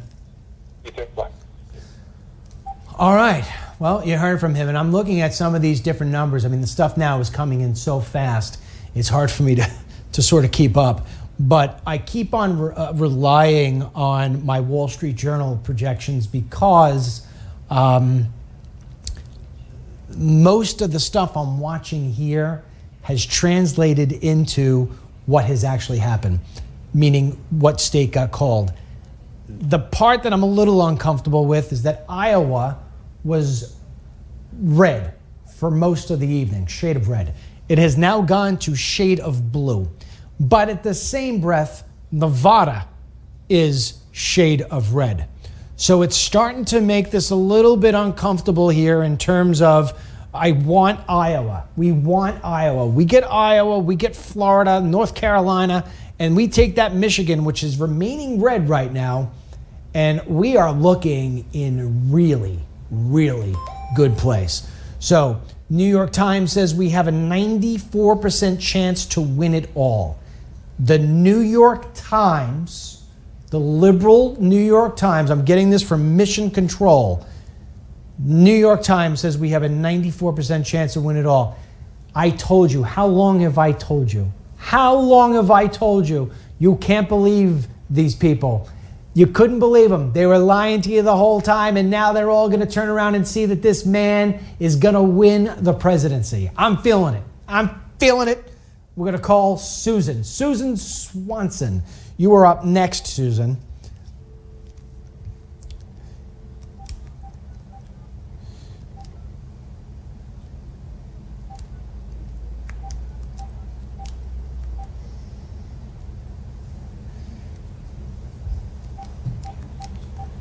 Hope I did this right.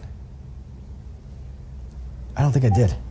I don't think I ever hung up on the other guy. Getting a little tired, you know what I mean? Been doing it for 3 hours. Sorry, guys. Sorry, everybody. You're probably dropping off. I can't say I'd blame you. 20563. All right. Answer for me, Susan. Please answer for me.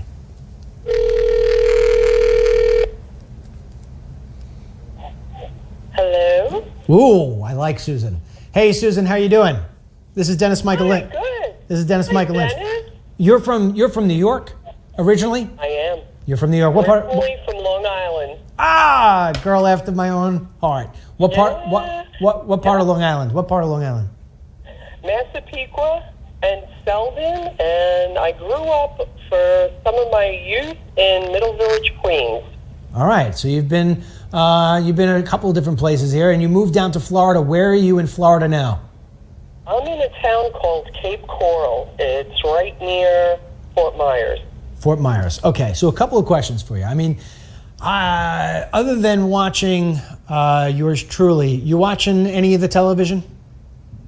I watch Fox All right. all the time, believe it or not. No, that's... I really do. Listen, I have never been a big political person. I've always been, middle of the road kind of person. And this year I just got very involved to the point where I changed to a Republican Party. Used to be a Democrat. Also volunteered my time to the Republican National Committee here in Cape Coral and Fort Myers. And I just got so sick of hearing and reading all about the WikiLeaks and seeing everything that I was seeing. It was heartbreaking to know that my children are being raised in this environment. Awful. When you say that you volunteered your time and that you switched over, you used to be a Democrat? No, I was nonpartisan. Okay, did you vote? No affiliation. Did you vote for Obama? I did. Once or twice? Once. The second time you go for Romney, or you just didn't vote? Yeah, no, I went for Romney. Okay, so have you been a Trump supporter since the beginning, or did you transfer over from somebody else? No, since the beginning, since the very beginning. Why? My parents, well, I'll tell you why. Being a New Yorker, I've always known about Donald Trump and the things that he's done in not only New York City, but the things that he has done in Atlantic City.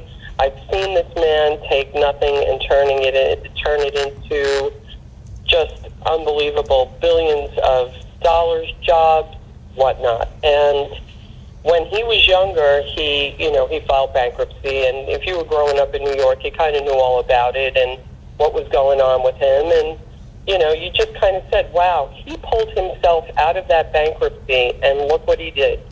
Just amazing. And I've always really admired him.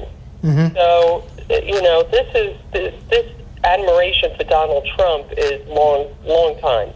He's a very smart businessman. He knew how to take the laws and use them for his advantage, and they were there for him to use. So when you look at him as far as president, and you said you had kids, and you've been from New York, you know his whole shtick.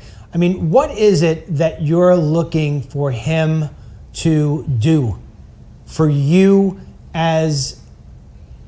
I'm going to go with, what do you want him to do for you as a mother? I mean, what are you most concerned about for your kids? The globalist way that the Clinton administration would have taken the country made me sick. It literally made me sick. You said that Hillary Clinton did not want anything for our country. She wanted to better herself, and it... Whoa, I got to turn you off. Florida has just been called. Florida's called. Donald Trump has Florida. Isn't that great? We're talking to somebody from Florida at the same time he wins Florida. Oh, boy. Yeah, I think this could be lights out. Ohio and Florida. That is a home run. Hillary must be sick to her stomach, man. Oh, this is great. Am I allowed to say bad words on your show? No, you know what? What does it start with? F, no. Don't say it. Keep it clean. The Facebook police are probably watching. But let me just say this. In fact, you know what? I was going to ask you a question. It's irrelevant at this point. Just called. Hillary Clinton has gotten California. So she's got California. She also has the state of Washington. They're calling that. They're giving her the state of Hawaii. These are no surprises. But you are going to see now her count go up. Idaho goes to Trump 81% to 10%. I already had that. Oregon Is they calling that? No, I'm not sure if they're calling that. Yes, they're giving that to Hillary, but that's no shocker whatsoever. So when we look at this, right now we have Trump at 216, Clinton at 202, but understand that with Florida and Ohio in the bag, North Carolina, Georgia, Michigan, and Wisconsin still showing shades of red. Nevada, Utah, Arizona, and Idaho has been called. And the New York Times, the despicable New York Liberal Times, says that 94% chance that Donald Trump will be the president of the United States at the end of tonight. And we are going to make America great again. All right, so last question for you. God, amen. Yeah. Last question for you, Susan. Let's say Donald Trump wins the presidency tonight. Do you see him being able to heal the divide in this nation? Give me your answer in less than a minute. Yes, I think he can. I absolutely think he can. He will make us all feel safe. He'll take care of things that we need him to take care of. Absolutely. And that'll bring us together. I'm sure of it. I appreciate your time, Susan. I appreciate your volunteering for the Trump campaign. I appreciate your honesty. May God bless, and thanks a lot for calling in. God bless you too, and we'll see you on your walk. You certainly will. All right, thanks so much. Okay, so I'm like a kid in a candy store. My son back here. First of all, I wish I could show you, but I don't want my son on camera. But he's got his Trump socks on. Fantastic. They're Trump socks. They're tube socks with Trump's face on them. It's fantastic. You know, the people of Florida, there is no question in my mind. You know, if you've been with me for a while, if you've been with me on the walk and talks, if you've been with me since the days of Newsmax, if you've been with me just on Facebook and going to my website and seeing the articles that my fantastic staff of writers, the things we work so hard. I got a great group of people who are working for me. Love them all. And you know, when you do what we do, and I'm talking about DennisMichaelLynch.com, you do it, yeah, because you got to make money. You got to be able to feed yourself. But there's other ways we could make money. But we're so passionate about what it is that we're doing and getting the real truth out. I'm so excited that he won Florida for so many different reasons. I have met so many great people in Florida who I told you can't get jobs.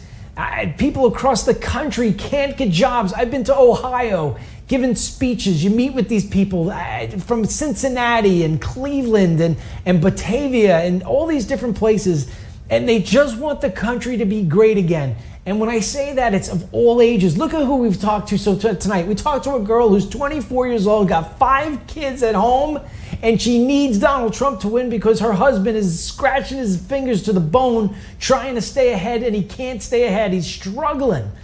And this is why people are coming. I knew it. I told you time and again. I read all your comments. Oh, Dennis, I make me feel better. Make me feel better. Tell me that we're going to win this. Tell me we're going to win this. I told you every time we walked and talked. Don't worry about it.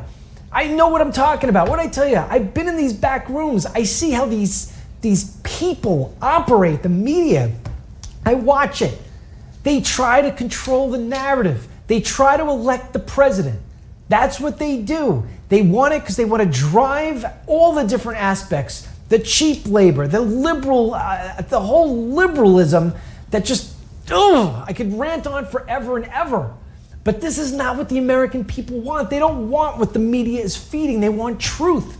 And that's why I've been telling you. I've been telling you on these walks, he's going to win this. He's going to win it. He's going to get this electoral college. I told you it was going to be 284, that it possibly could even go to 300. And you know what? I'm looking at this map, And I'm not sold on the fact that Pennsylvania is going to go for blue. Although I may be getting ahead of myself, I think it's going to go back to red. But we're looking at Nevada at red, and Utah at red, and Arizona at red. And I still believe that Iowa is going to come over. I really do. Nobody wants Hillary Clinton to be president. Who wants Hillary Clinton to be president? She's a champion of corruption. Oh, you know, the great things that come of this, if this man pulls this out tonight, the great things that come, let me just give you the great things that come. I want to paint this picture for you. I want you excited. I wish I can see you like you can see me. And I guess what it has to be is I have to live through my handsome son's face right now because he's excited and I can see him. He's a young boy. And you want to know why? Because he sees it in his own town. He sees it with his mom and dad. He sees it with his friends. Let me tell you what happens if this man wins. And I'm talking about the divide in this country. One of my favorite things to do is to talk to elderly people. I love it. I love interviewing elderly people. People who are, let's say, 75 and older. And I'll start getting the emails now from the 76-year-olds who say, don't you call me elderly. I mean the people who have the most experience. And one of the questions I always ask, what was the best time in America? And I always get people to tell me the 40s and the 50s. And then I always ask, who was the best president ever in America? And I always get Ronald Reagan. And the funny thing is that when you look at Ronald Reagan, he gave amnesty. And most of the people who are voting for Donald Trump want anything but amnesty. So what was it? What was it? I'll tell you what it was. When I was down in, Washington, D.C. during the sequester, when they shut the government down, and they kept the veterans out of the memorials, there was and if you saw We Ride to D.C., which I'm going to play that clip in a couple of seconds, when the veterans, World War II veterans, the greatest generation, was shut out of seeing the memorials that their fellow Americans died for, that these men stormed the beaches of Normandy. How dare anyone, Obama, anyone, keep these men from that? Those men are America. There is no America without those men. And so there was an older guy there, obviously a World War II vet. I think he was in the Navy. And he was there with his wife, and they wouldn't let him in. And I said to him, and we got it all in the movie, I said, I don't care if I have to carry you on my back, you're getting in. And we broke down the barricades, and I brought him in and what have you. And I asked him to the side, what was the greatest time in America? He said, basically the 40s and 50s. I asked him, who's the greatest president? He said, Reagan. And I said, why do you say that? And the wife answered. She said, when Carter was president, the country just felt so down. Even Democrats who pretended like they liked him knew that he wasn't doing a good job, sort of like we have now with Obama. And how do you know that that's what they mean? Listen to the way Clinton talks. She says in one breath that Obama doesn't get the credit he deserves, and yet on the other hand, she tells you how she's going to have to improve all these things. Well, you wouldn't have to improve things if they weren't broken. So obviously she's talking out of both sides of her mouth, and we just called Utah, which is no surprise, and I'm sure my buddy Joe from Utah is happy. So we go back. And she said that back in those days, because the gas prices were so high and we had these long gas lines, that people started carpooling together. So she worked in Washington, D.C., so they used to carpool back and forth from Virginia. And she said it started to get so bad, especially during the political season, that they wouldn't talk in the carpool. Half were Democrats, half were Republicans. She said the minute that Ronald Reagan won the presidency, that all the people in that car who were Democrats, who absolutely hated Ronald Reagan, they actually wound up having smiles on their face. All the people that had hatred for him and that were voting against him embraced him. Embraced the idea, if nothing else, that the ugliness was over. So one of the things, honestly, Reagan was a great communicator and he was just a great human being in general. But what he also benefited from was this wave of ugliness this period in time in America that was horrible for everybody. And so when people can shake themselves of the ugliness, they appreciate the person who now is going to make things better again. I guarantee you, the people who say they hate Trump, who say that he's a misogynist and say that he's a racist and say that he's a hater and say that all these different other things, I guarantee you they come to appreciate this man. They may never love him, but they'll come to appreciate him. Because if he does commit to doing the jobs, and he does commit to the wall, and he does commit to the deportations, and he does commit to making sure that taxes get lowered and trade deals are better for Americans, and keeping terrorists out, and making the world respect America again, that's what people really want at the end of the day. They may not love Trump, but by golly, how do you not have gray hair? I do not color my hair. I don't have any gray hairs. I'm just lucky. But it comes down to this very thing. Donald Trump will bring this country together again. I have no question in it. You can't make America great again without destroying the divide. You have to bring people together. And that's the way it was when Reagan came in. Most of you probably all remember it. Hostages came home and America had a heartbeat. We wound up winning the Olympics. Remember, we beat the Russians. You know, there's going to be events here for Donald Trump. If he continues on this trajectory here and he wins tonight, he's going to have events that he's going to be able to celebrate with us as Americans. We're going to love this man. He's going to do a fantastic job, and America's going to get back on track. I promise you that. I promise you that. With that being said, my voice needs a rest. I want to play a clip for you. I want to play a clip from you from a film I did called We Ride to DC. It highlights some of the veterans I'm talking about. It's got a little downside to it, but it's the same thing. It's beautiful. You see these men, it's beautiful. Guys back in Alabama, Jake, if you can play clip 700, I appreciate it. How much time does that give me? Time 700, clip 700 is 2 minutes and 37 seconds. Just long enough for me to go to the little boys' room for the first time. They don't say that on Fox. All right, play that clip, will you please? This isn't their memorial. They have no right to tell us what we can do here.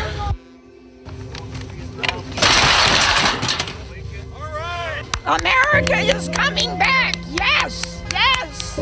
This is a protest about nothing. It amazes me that they've settled on this thing about the monuments. Like, this is one of the genuinely unimportant functions of the federal government. And as disabled veterans, he had a traumatic brain injury, missing his foot. My devil dog right there fought in the Iraq War, and I'm proud of him. And we're out here for these guys, and especially these guys right here. This is who we're here for. They should be resting in peace right now, not rolling around. All you have to do is look around, and you see that this country is slowly sinking. And until someone or something comes along to ignite that spark again, and the news media fans that flame and helps it to grow, we are going to continue to slowly dissolve. And here's the biggest thing we have a blemish, because the government shutdown is going to go away sooner or later, Megan. But the blemish that is on that memorial will stay with us forever. The road is clear. They could have driven all the way up right to the World War II Memorial. They made them stop here, and they're going to have to wheel them down. That is not how we treat our World War II vets. How many hours they've been on that bus? They've been on the bus since 9:30 a.m. It's now 11 o'clock. And these men are so old. They didn't realize that there was anything going wrong. They thought this was the norm. And it breaks your heart. And where are you from? I'm from, excuse me. From Washington. And where'd you serve? The help me, son. Iwo Jima, Okinawa. Until this country comes back together, we don't have a chance. And the only way that this country is coming back together is through the American people. The politicians aren't going to do it. And I will not accept this weekend or the last week with the truckers as a failure. This was a spark. There is a movement taking place, a non-violent American movement taking place. And I can tell you, Megan, I'm for America.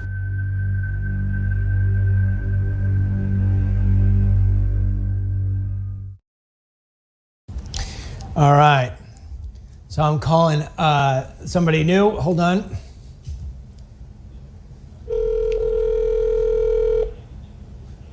Hello?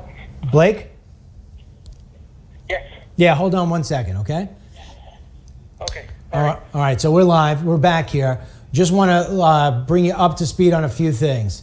Nevada, only 1% is in so far, so they haven't called it yet. New Hampshire, 61% is in. Trump has a 2-point lead with 61% in New Hampshire. I told you New Hampshire was going to be a very important state. So far, he has the lead. It looks like it's heading in that very good direction. Trump right now, depending on who it is you're watching or whatever, I'm going to go with Fox. It's sort of matching what I've got on the Wall Street Journal, and it's with my map as well. You've got 222 electoral votes for Trump, 202 for Clinton. When you look what's left on the map, I don't have the calculator here, but I mean, if I just went off the top of my head, you've got 20 electoral votes in Pennsylvania. If she were to take that, that would pop her up to 242. She's already got her other big states. She's not going to get Alaska. She might get Minnesota. She needs Michigan. She doesn't get those. I mean, just off the top of my head, 20 and 36 would be if she got Michigan and PA. I mean, you know, honestly, you can just put a stake in her. I think she's done. I think she's done. Blake, you are from California, and I know who you are. You've been with me for a while. I think you actually were one of my volunteers when I was exploring a run for president. Is that right? Yeah, helped in California for a while. Okay. So when you were no longer part of my exploratory committee and part of my volunteers, did you go to Trump right away, or did you sort of dance around a little?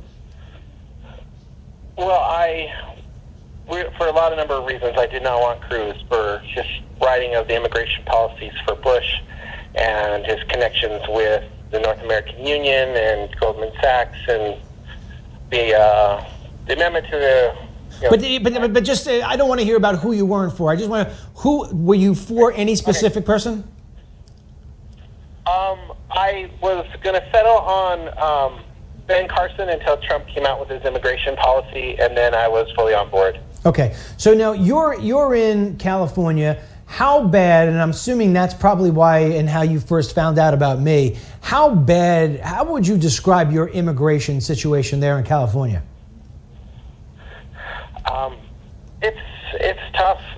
There's a lot of changes. I mean, the census has changed, and Hispanics are the largest population now, and I tried to start a booster club for my child, and the process took too long, and I had to pay extra fees to file for my business license because they were so backed up, because they set up special committees to get businesses for immigrants and things, and so it's taking a lot of state and city budgets. I lived in San Jose, and the amount of homeless people you saw was a lot like what you reported on in San Francisco. They were everywhere. I mean, I saw a family living on the side of the street in tents. You know, we drove by and my kids saw them urinating out the side, and it was horrible. Yeah. People just living that way in the middle of winter. Yep. And it's tough. It's tough. You know, it's funny you say that. What Blake is referring to is that I went out to San Francisco about 8 months ago, and actually went out there to interview Ammon Bundy and his brother, who were both in a jail cell at the time in Oregon, still in a jail cell, but now they've moved to Nevada. But that said, we stayed in San Francisco, part of our trip, and I had taken my daughter with me. She is a photographer, and we were driving around the city of San Francisco. I couldn't believe the tent cities that were, I mean, you literally walk out of your hotel, look to the left, and there are tents filled right on the sidewalk. It's almost as if you'd think they were filming a movie. This is how disgusting and bad it's become. A, because it's under Democrat control. B, you've got a sanctuary city where these people can just turn around and live there and nobody's going to even say a thing about them. You can't get jobs. You can't have anything else. I mean, California is probably the most beautiful state that I've ever seen in terms of driving through and seeing all the beauty. But it is the ugliest state in terms of how it is operated and what it has done to the American people who live there. Would you agree with me, Blake? Yes, I would. In San Francisco, even buses some of their homeless out and drops them in San Jose. The problem in San Jose is now so bad that they're thinking of doing different things like buying them plane tickets and sending them to places like Portland, which is also a huge homeless area. So I saw them on the freeway, underneath the freeway daily. Almost every interchange, there was, tent cities underneath freeways. It's really bad. And it's sad for them and it's sad for the country. When you finally said, hey, Donald Trump will be my guy because of the immigration position, as you've gone through this entire election, what has disappointed you the most about the election? And I don't mean Trump himself. I mean the surrounding factors.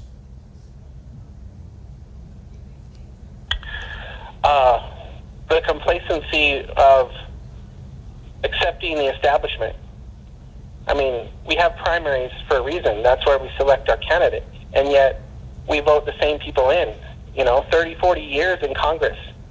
So we have ourselves to blame because we aren't voting out the people that are causing the problem, at least on a national level, and even the local level, especially like in San Jose, California.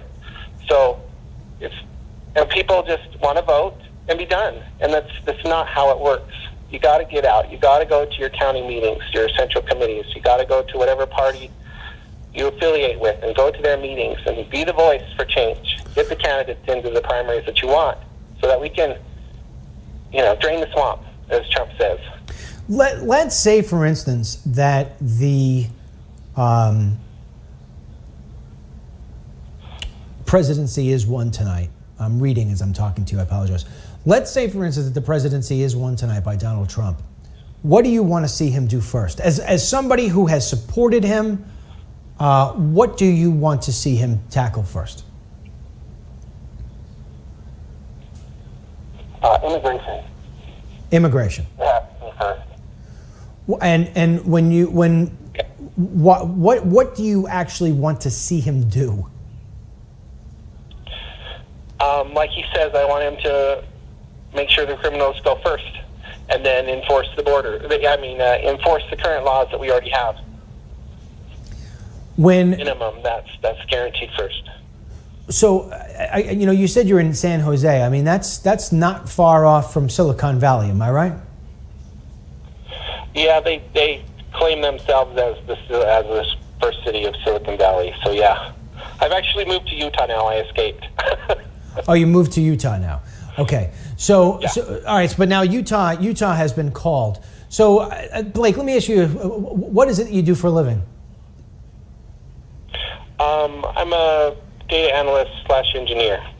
You're a data analyst. All right. So are you suffering from the large impact of foreign workers that are coming in on visa? A little. I've applied for the big companies like Facebook and Google and stuff while I was in San Jose for 5 years, and I never got an interview. And I consider myself a highly skilled worker, and I think based off that, I'm also kind of suffering from a lower wage based off entering lower in the salary. So it's hard. I just found out on Friday that my job was safe. I was on a layoff notice, so it's been a rough 2 years. Yeah. All right. Well, listen, I appreciate you.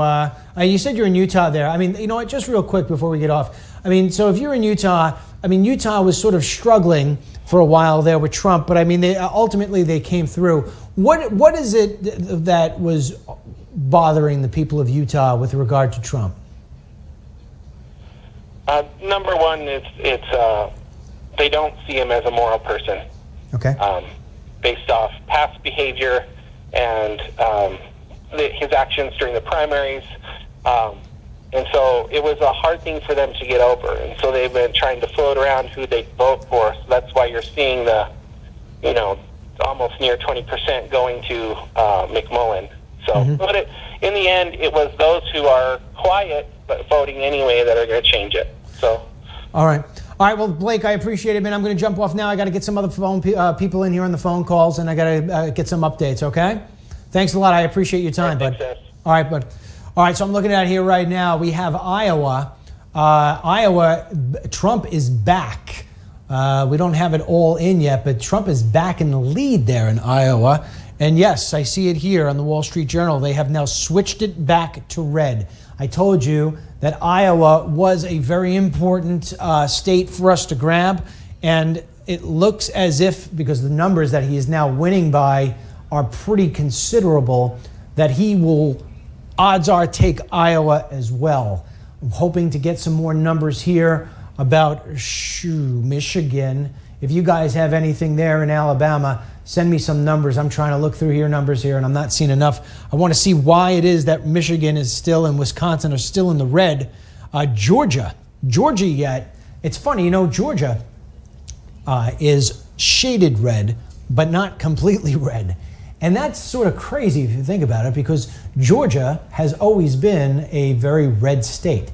And again, I think it is the influx of immigration that has gone into that specific state. And that's why it is that, I've said this a million times. What do we have here? Michigan, 58% in, Trump up 48 to 47. Well, 48.5 to 47. So when you've got a spread of 1.5 and you're over 50%, it's very hard for the other person to come up and get past that. She would need one specific huge county, and because I don't have the counties in front of me, she would need like a blowout in a county to actually push past. It probably won't do that. Wisconsin, 69% in, Trump 49, Clinton 45. He's going to run the map. He is going to run the map. This is fantastic. Do you know how many people should lose their jobs? Dennis Michael Lynch, Sean Hannity, Laura Ingraham, who else? Judge Jeanine. I mean, you can count. Brian Kilmeade. You can count the people who stuck with this guy and knew he was going to win on one hand, maybe two.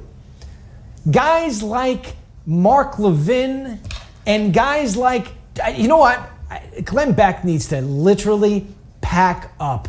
Maybe he could get a job doing something else. I just read something yesterday about Glenn Beck, about how it is that he said now he's supporting Black Lives Matter. I think what you're seeing with Glenn Beck is he's realizing the fact that he's completely alienated all of his conservative following, and he's trying to figure out how he can still be loved. And he'll only be loved if he goes back to the left. Because other than that, he doesn't have a home. I mean, this guy just made a complete clown of himself. I just read the other day, he said it didn't look good for Trump. He's not going to win. These people don't know what they're talking about. Do you want to know why they don't know what they're talking about? They're not in touch with the American people. They're just not. They're not. A guy like Hannity, you look at a guy like Hannity, he'll sit there on Twitter and he'll tweet back and forth. And he's interactive. I mean, I'll send Sean an email and he'll respond back to me. He's always brief and short, but back and forth. If I send some of these other people an email, you don't get anything back, because they got they're snooty. I send Governor Huckabee, send him an email right now. I can send it to him and he'd respond to me within 5 minutes saying it's fantastic. Governor Huckabee's another guy, supported it the whole way. Very few people, and the reason why is because we're in touch with the American people. We actually listen to them, interact with them like I am here taking these phone calls and listening to what's important to you. These other people don't listen. If you watch their shows, they dictate, they tell, they know it all, they know how it's going to work. They don't know anything. They're like the weather. I said this, they're like the weatherman. Wisconsin just called Donald Trump 49% to Hillary Clinton 45%. She was going to have fireworks tonight at the Jacobs Javits Center in New York. I wonder if she's going to cancel it. This is fantastic. I'm getting text all over the place here. 49%. Yeah, he won. You bet your ass he won. 49 to 45%. Oh, man, I tell you what.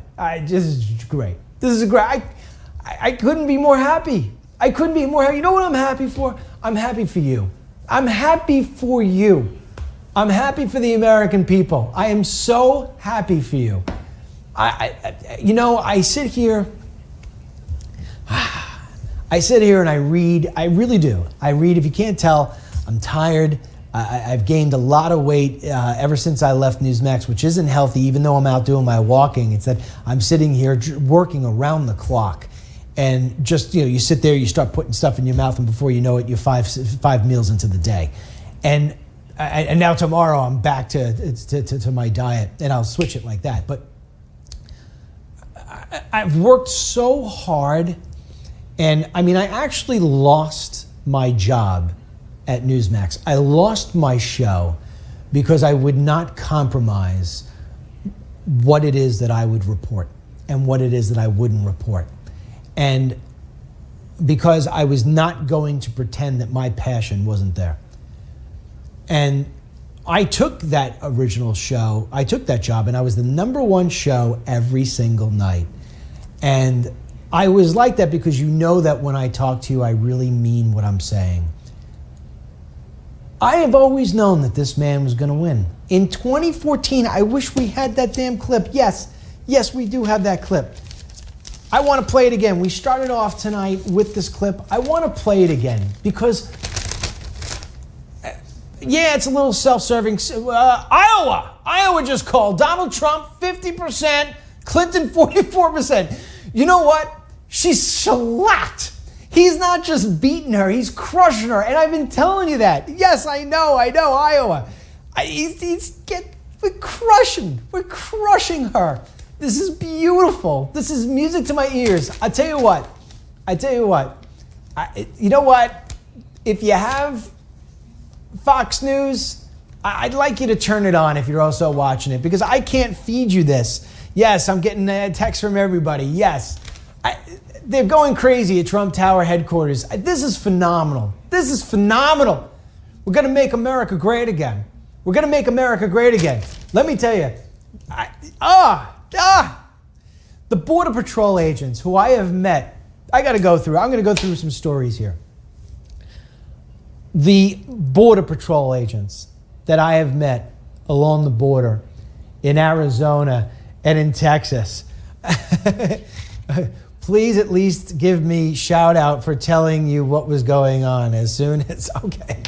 My buddy Eli wants credit. All right, Eli. And you know what, guys like Eli, I got, you know what, let me step back. I'm going to step back. I'll give you some great stories here that we're celebrating together. You know what, Ryan, do me a favor.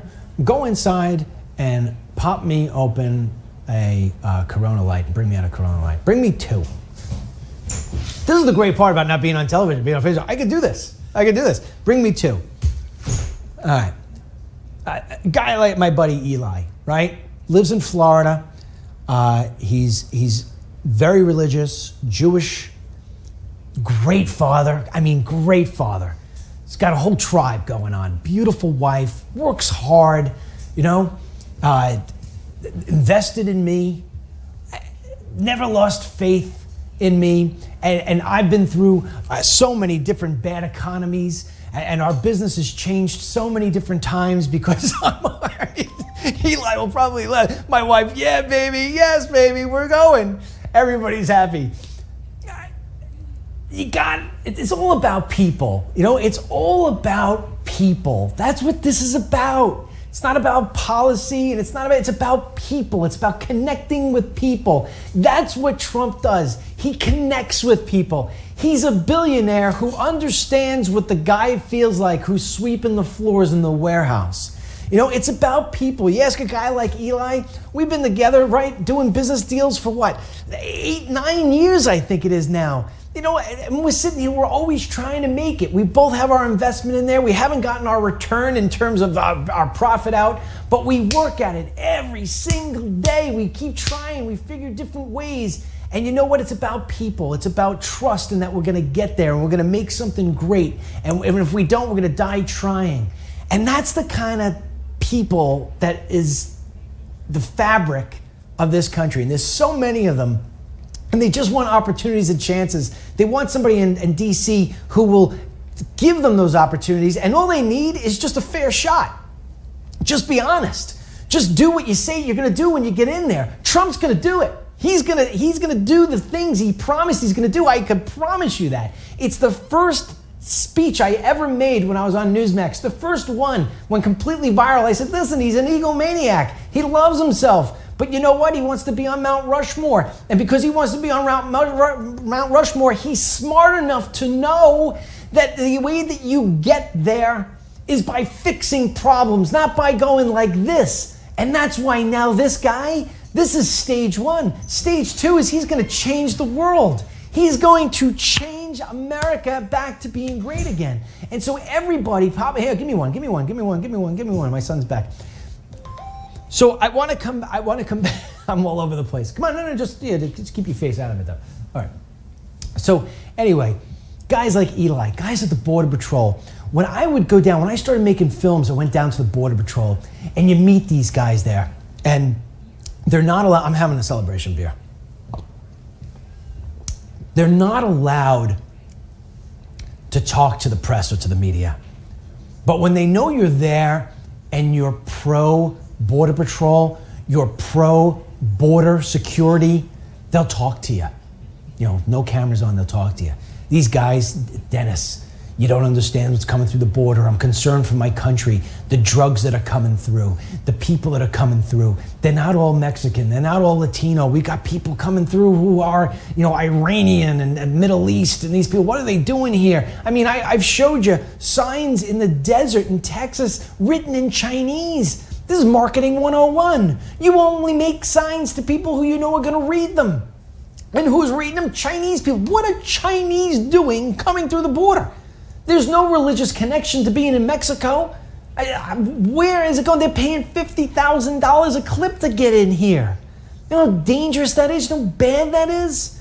And yet they just let it happen. So you talk to these Border Patrol agents and they sit there and they tell you it's so hard for them to go to work every day. It's hard for them to go to work every day because not only do they not enjoy their job anymore because they signed up to protect the border. They signed up to protect the American people. They didn't sign up to be a high-priced taxi driver from the border to the bus station. And that's what it is. And you talk to these guys and it's draining because not only do they hate going to work every day because they're not doing what they signed up for, but they know that every time they drop off another busload of people to somewhere USA, they're hurting their own families at home. I met them. I meet people in the medical practice. I meet doctors and nurses. Some of my best friend's mother is a nurse. She'll tell you, our emergency room, who's coming in here? People who can't speak a lick of English. We're giving all these services to these people who are coming in here. Pregnant women coming over the border. A hospital in Dallas, 11,000 births to illegal aliens in 1 year. Where they're putting hospitals into the ground. That's why that's half of the reason why your rates were always so high before Obamacare. You're paying for children to be born from illegal aliens. It's costing you $20,000, $25,000 per birth. Then you're basically fueling this kid and funding this kid going to school.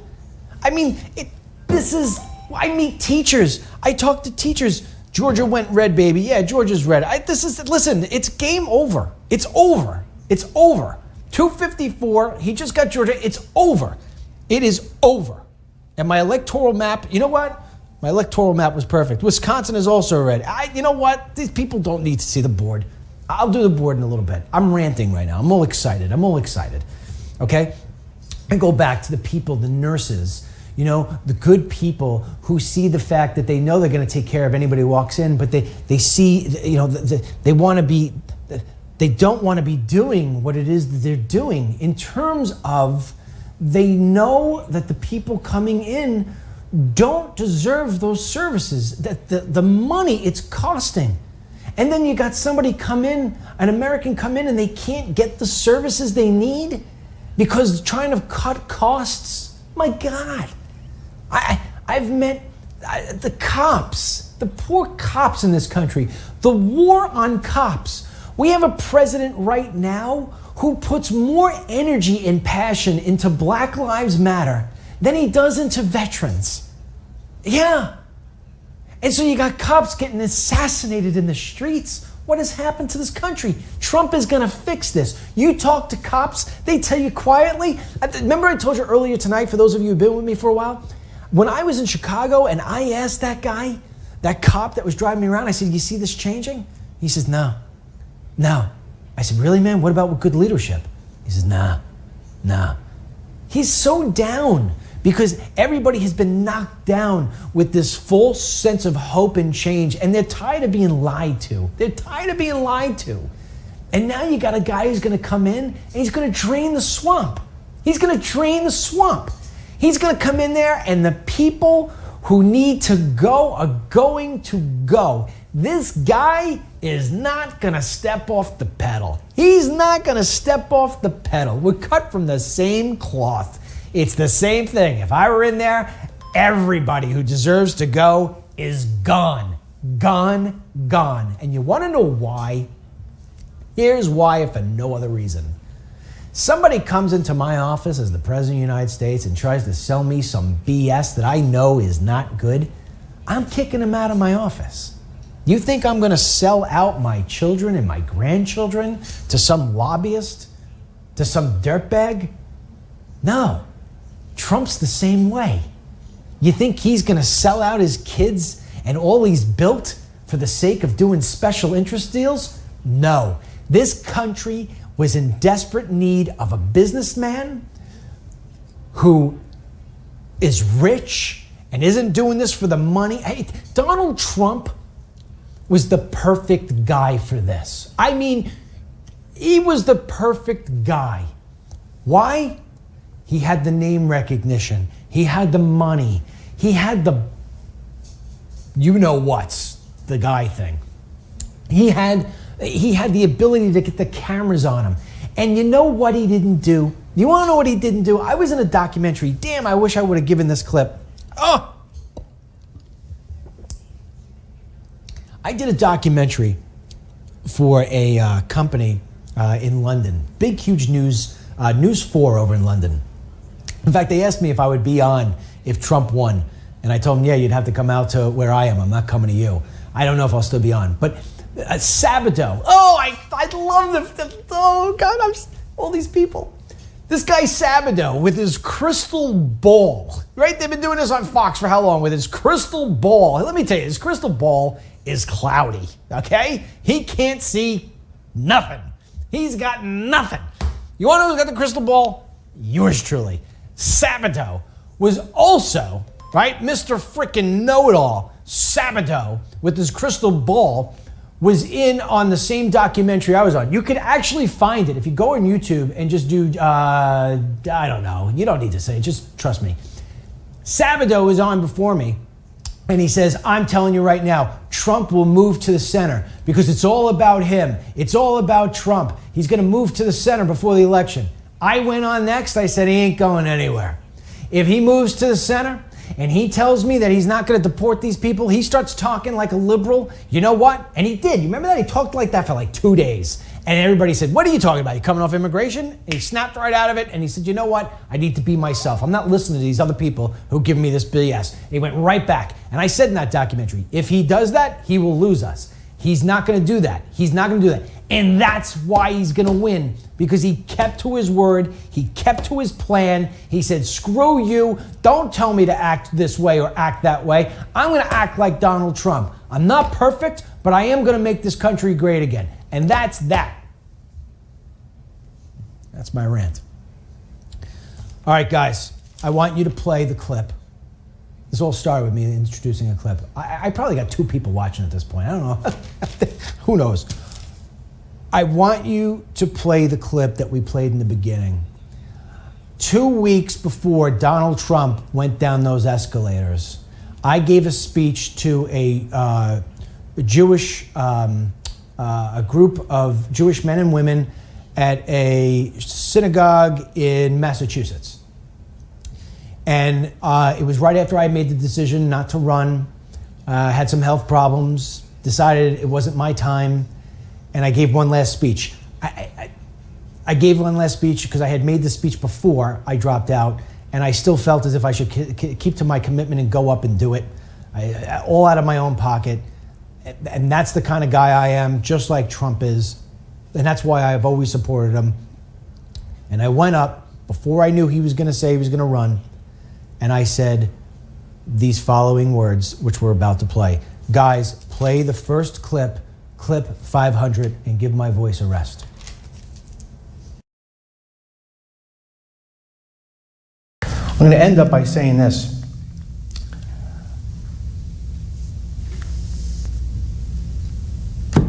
This isn't about the Republicans and Democrats. And unfortunately, I don't see one person who's thinking about or talking about running for office who addresses this the right way. Not one. They all run around the topic because they're all cowards. The first person who would actually stand up and tell Sean Hannity or stand up and tell whoever it is on NBC, yeah, I'm going to deport all the illegal aliens. And you're not allowed in my country anymore unless you come in the legal way, like we have had a program legally forever and ever and ever. I'm sending you home. Somebody says that.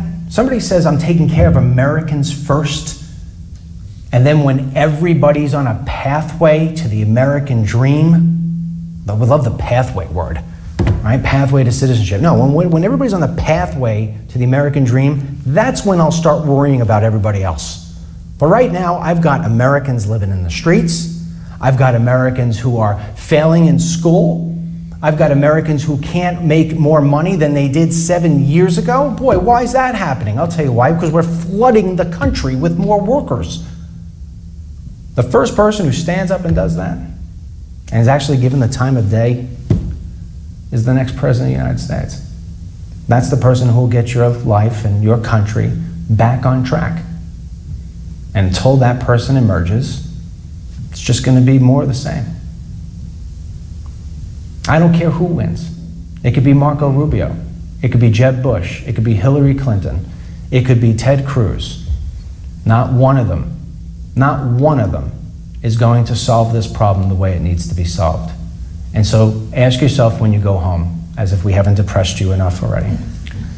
Ask yourself when you go home, if you don't have the capability and the guts to solve the number one problem in the country, how are you ever going to solve number 2, 3, 4, 5, and 6? You're not. You're not. All right, we are back. I am looking here right now based on Fox News. We have Trump at 254 electoral votes, Clinton at 209. We have yet out Michigan, which is looking red. We've got Minnesota and Pennsylvania, both in blue in terms of light shades. These are uncommitted. Nevada is light blue. Let me say this. Michigan has 16 electoral votes. He's at 254. If he wins Michigan, and if you guys have it in Alabama, send me the numbers. If he wins Michigan, it's over. He's got to 270, and it's over. I can't see scenarios. I mean, guys, is there any scenario, because I don't have the math here, is there any scenario that he does not win this? What do we have here? 64% in. 64% in, Trump 48, Clinton 46.5. So it's 48.5 to 46.5 with 64% in. I already told you this. When it gets to that level, unless there is a blockbuster, a couple of counties where it's just dominated with a huge population, which it wouldn't be at this point, she's done. I mean, he's got it. He has got it. So I'll tell you what, we got 10 more minutes to 12 o'clock. I won't have a voice for my walk and talk tomorrow. So I'm going to stick with you for 10 more minutes. I'm going to let the guys at Right Side focus completely. I think they're streaming from New York City at Trump Tower. I'd like to actually listen to what our next president has to say. So I'm going to stick with you for 10 more minutes. I apologize.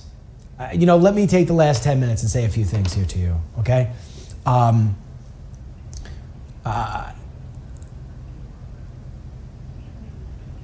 There was a couple of times tonight I've been tooting my own horn about the Electoral College. I apologize for that. I apologize for coming off as a know-it-all. I don't like that. That's not the way I am. And it's not about me and how smart I am and how much I know this stuff. It's about you. And, I'll tell this story. My son is here. He'll love this story. I was a football coach a couple of years ago. And before I had taken the team with another coach who was fantastic, the team was 5-5. We got him. We made the team 8-2, 9-1. Handed him back over to another coach. They went back to 5-5. And if you look at it, it's the same kids. So what was it? What was it that lifted these kids up and then they went back down? And it was the ability to be able to connect.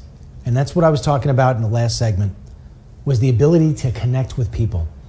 Understanding what's inside somebody and empowering them to explode in a good way. Let that inner out. Empowering people. That's real leadership. And there was a boy on our team who was more fit to play the violin than he was to be on the football team. You know who I'm talking about. And we'll call him Ben. And Ben was terrible. And the boys on the team gave him a hard time. And I always used to say, don't you dare. That's one of your teammates. And you know what? Don't you dare. And so it went from Ben being the kid that none of the kids really talked to on the team and sort of made fun of, to them all championing for Ben. Everybody wanted to see Ben do well. And so there really wasn't a good position to put him in because he was too small to play defense. He was going to get hurt. He wasn't really all that fast or all that big, so he couldn't play on the line. He couldn't be a running back. There was only one place we could put him. So he wouldn't get hurt and just so he could be on the field. And that was as a wide receiver. And we didn't put him in all that much because he just wasn't that good, but we still gave him his playing time. And I always threw him the ball. Every time we scored a touchdown, I would throw him the ball for the extra point. And every time we did it, he dropped the ball. And sometimes the other coaches would say something to me, or I could hear the parents bickering in the back or whatever it may be. And I don't care. I stuck with this kid. And his father came to me and said after the season, I don't think he's going to come back next year. He has nightmares about dropping that ball. I said, you cannot let that boy quit. If that boy doesn't come back, he's always going to quit. Let me have one more year with him. He came back the next year. I worked with him more. He kept dropping the ball. May God take me now if I'm lying to you. I'd be lying in front of my son. He lived it. He was right there. We had our last game before I would never be coaching these kids again. We were down. And it was down to our last play or two, maybe, I don't know, a minute on the clock. And I knew this kid was going to go out without ever having caught a ball. And we got down to the 2-yard line. And I took him over and I said, Ben, go in. And I gave him the play, and the play was to him. And he said, Coach, I don't want to do it. I said, if you don't want to do it, you're going to remember that you gave up this opportunity for the rest of your life. Get in there and do it. And he went in there, and he threw him the ball, and he caught the ball on the last play. I empowered that boy, but ultimately it was him. It was him who believed in himself, believed that he can do it, and I guarantee you for the rest of his life, he will remember that catch. And every time he doubts himself, he will refer to that catch and he will say to himself, I can do it. Take my story and put Donald Trump as the coach, but as a president. Take Ben and put that as the American people who have lost faith in our country, in the job market, in our laws, in our officials, in our systems. Donald Trump is going to bring this country to a place where we all score a touchdown. I have seen that in him, and that's why I always believed in him. Combined with a dirty, disgusting media, which we're going to be tackling that first. In terms of after this election, we're going to make sure they're done. This is the new media. Yeah, we'll clean things up a little bit and make them a little better, and we won't do phone calls like this. But we're going to make this country great again. He is going to empower us to make this country great again. Just like I didn't score the touchdown, Ben scored the touchdown. Donald Trump is going to empower you. And that's why when we do our walk-in talks and I tell you these things and I give it to you and I give it to you passionately, it's because I believe it. It's because I know it. It's because I live it. I know your pain. I know your pain. In some cases, I live it myself. I'm going to close out on this. I'm not even going to wait for the 270 because I know it's going to hit. I'm that confident.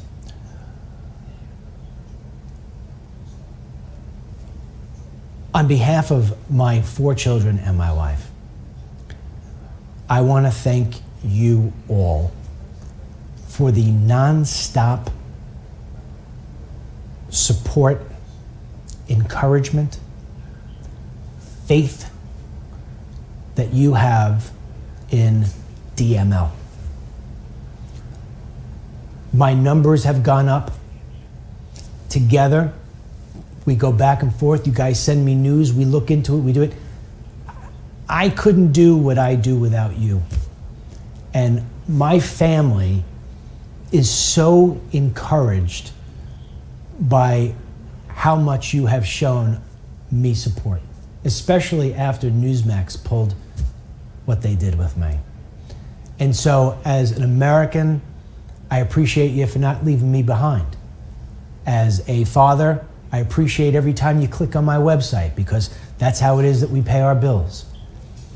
As your friend, I'm glad we stuck together and we won this. Tomorrow at 11:40 a.m., like clockwork, I will be on my walk and talk, and we're going to be cocky and conceited because our guy has won the presidency of the United States. We are going to blow and toot our horn, and that's it. So I used to sign out the same way every single time on my Newsmax show by saying the same thing I say every time on my walk and talk. And I'm going to say it here again. But before I do that, a little housekeeping, because I always forget to do this stuff. I used to forget it at Newsmax. I always forget it. A couple things.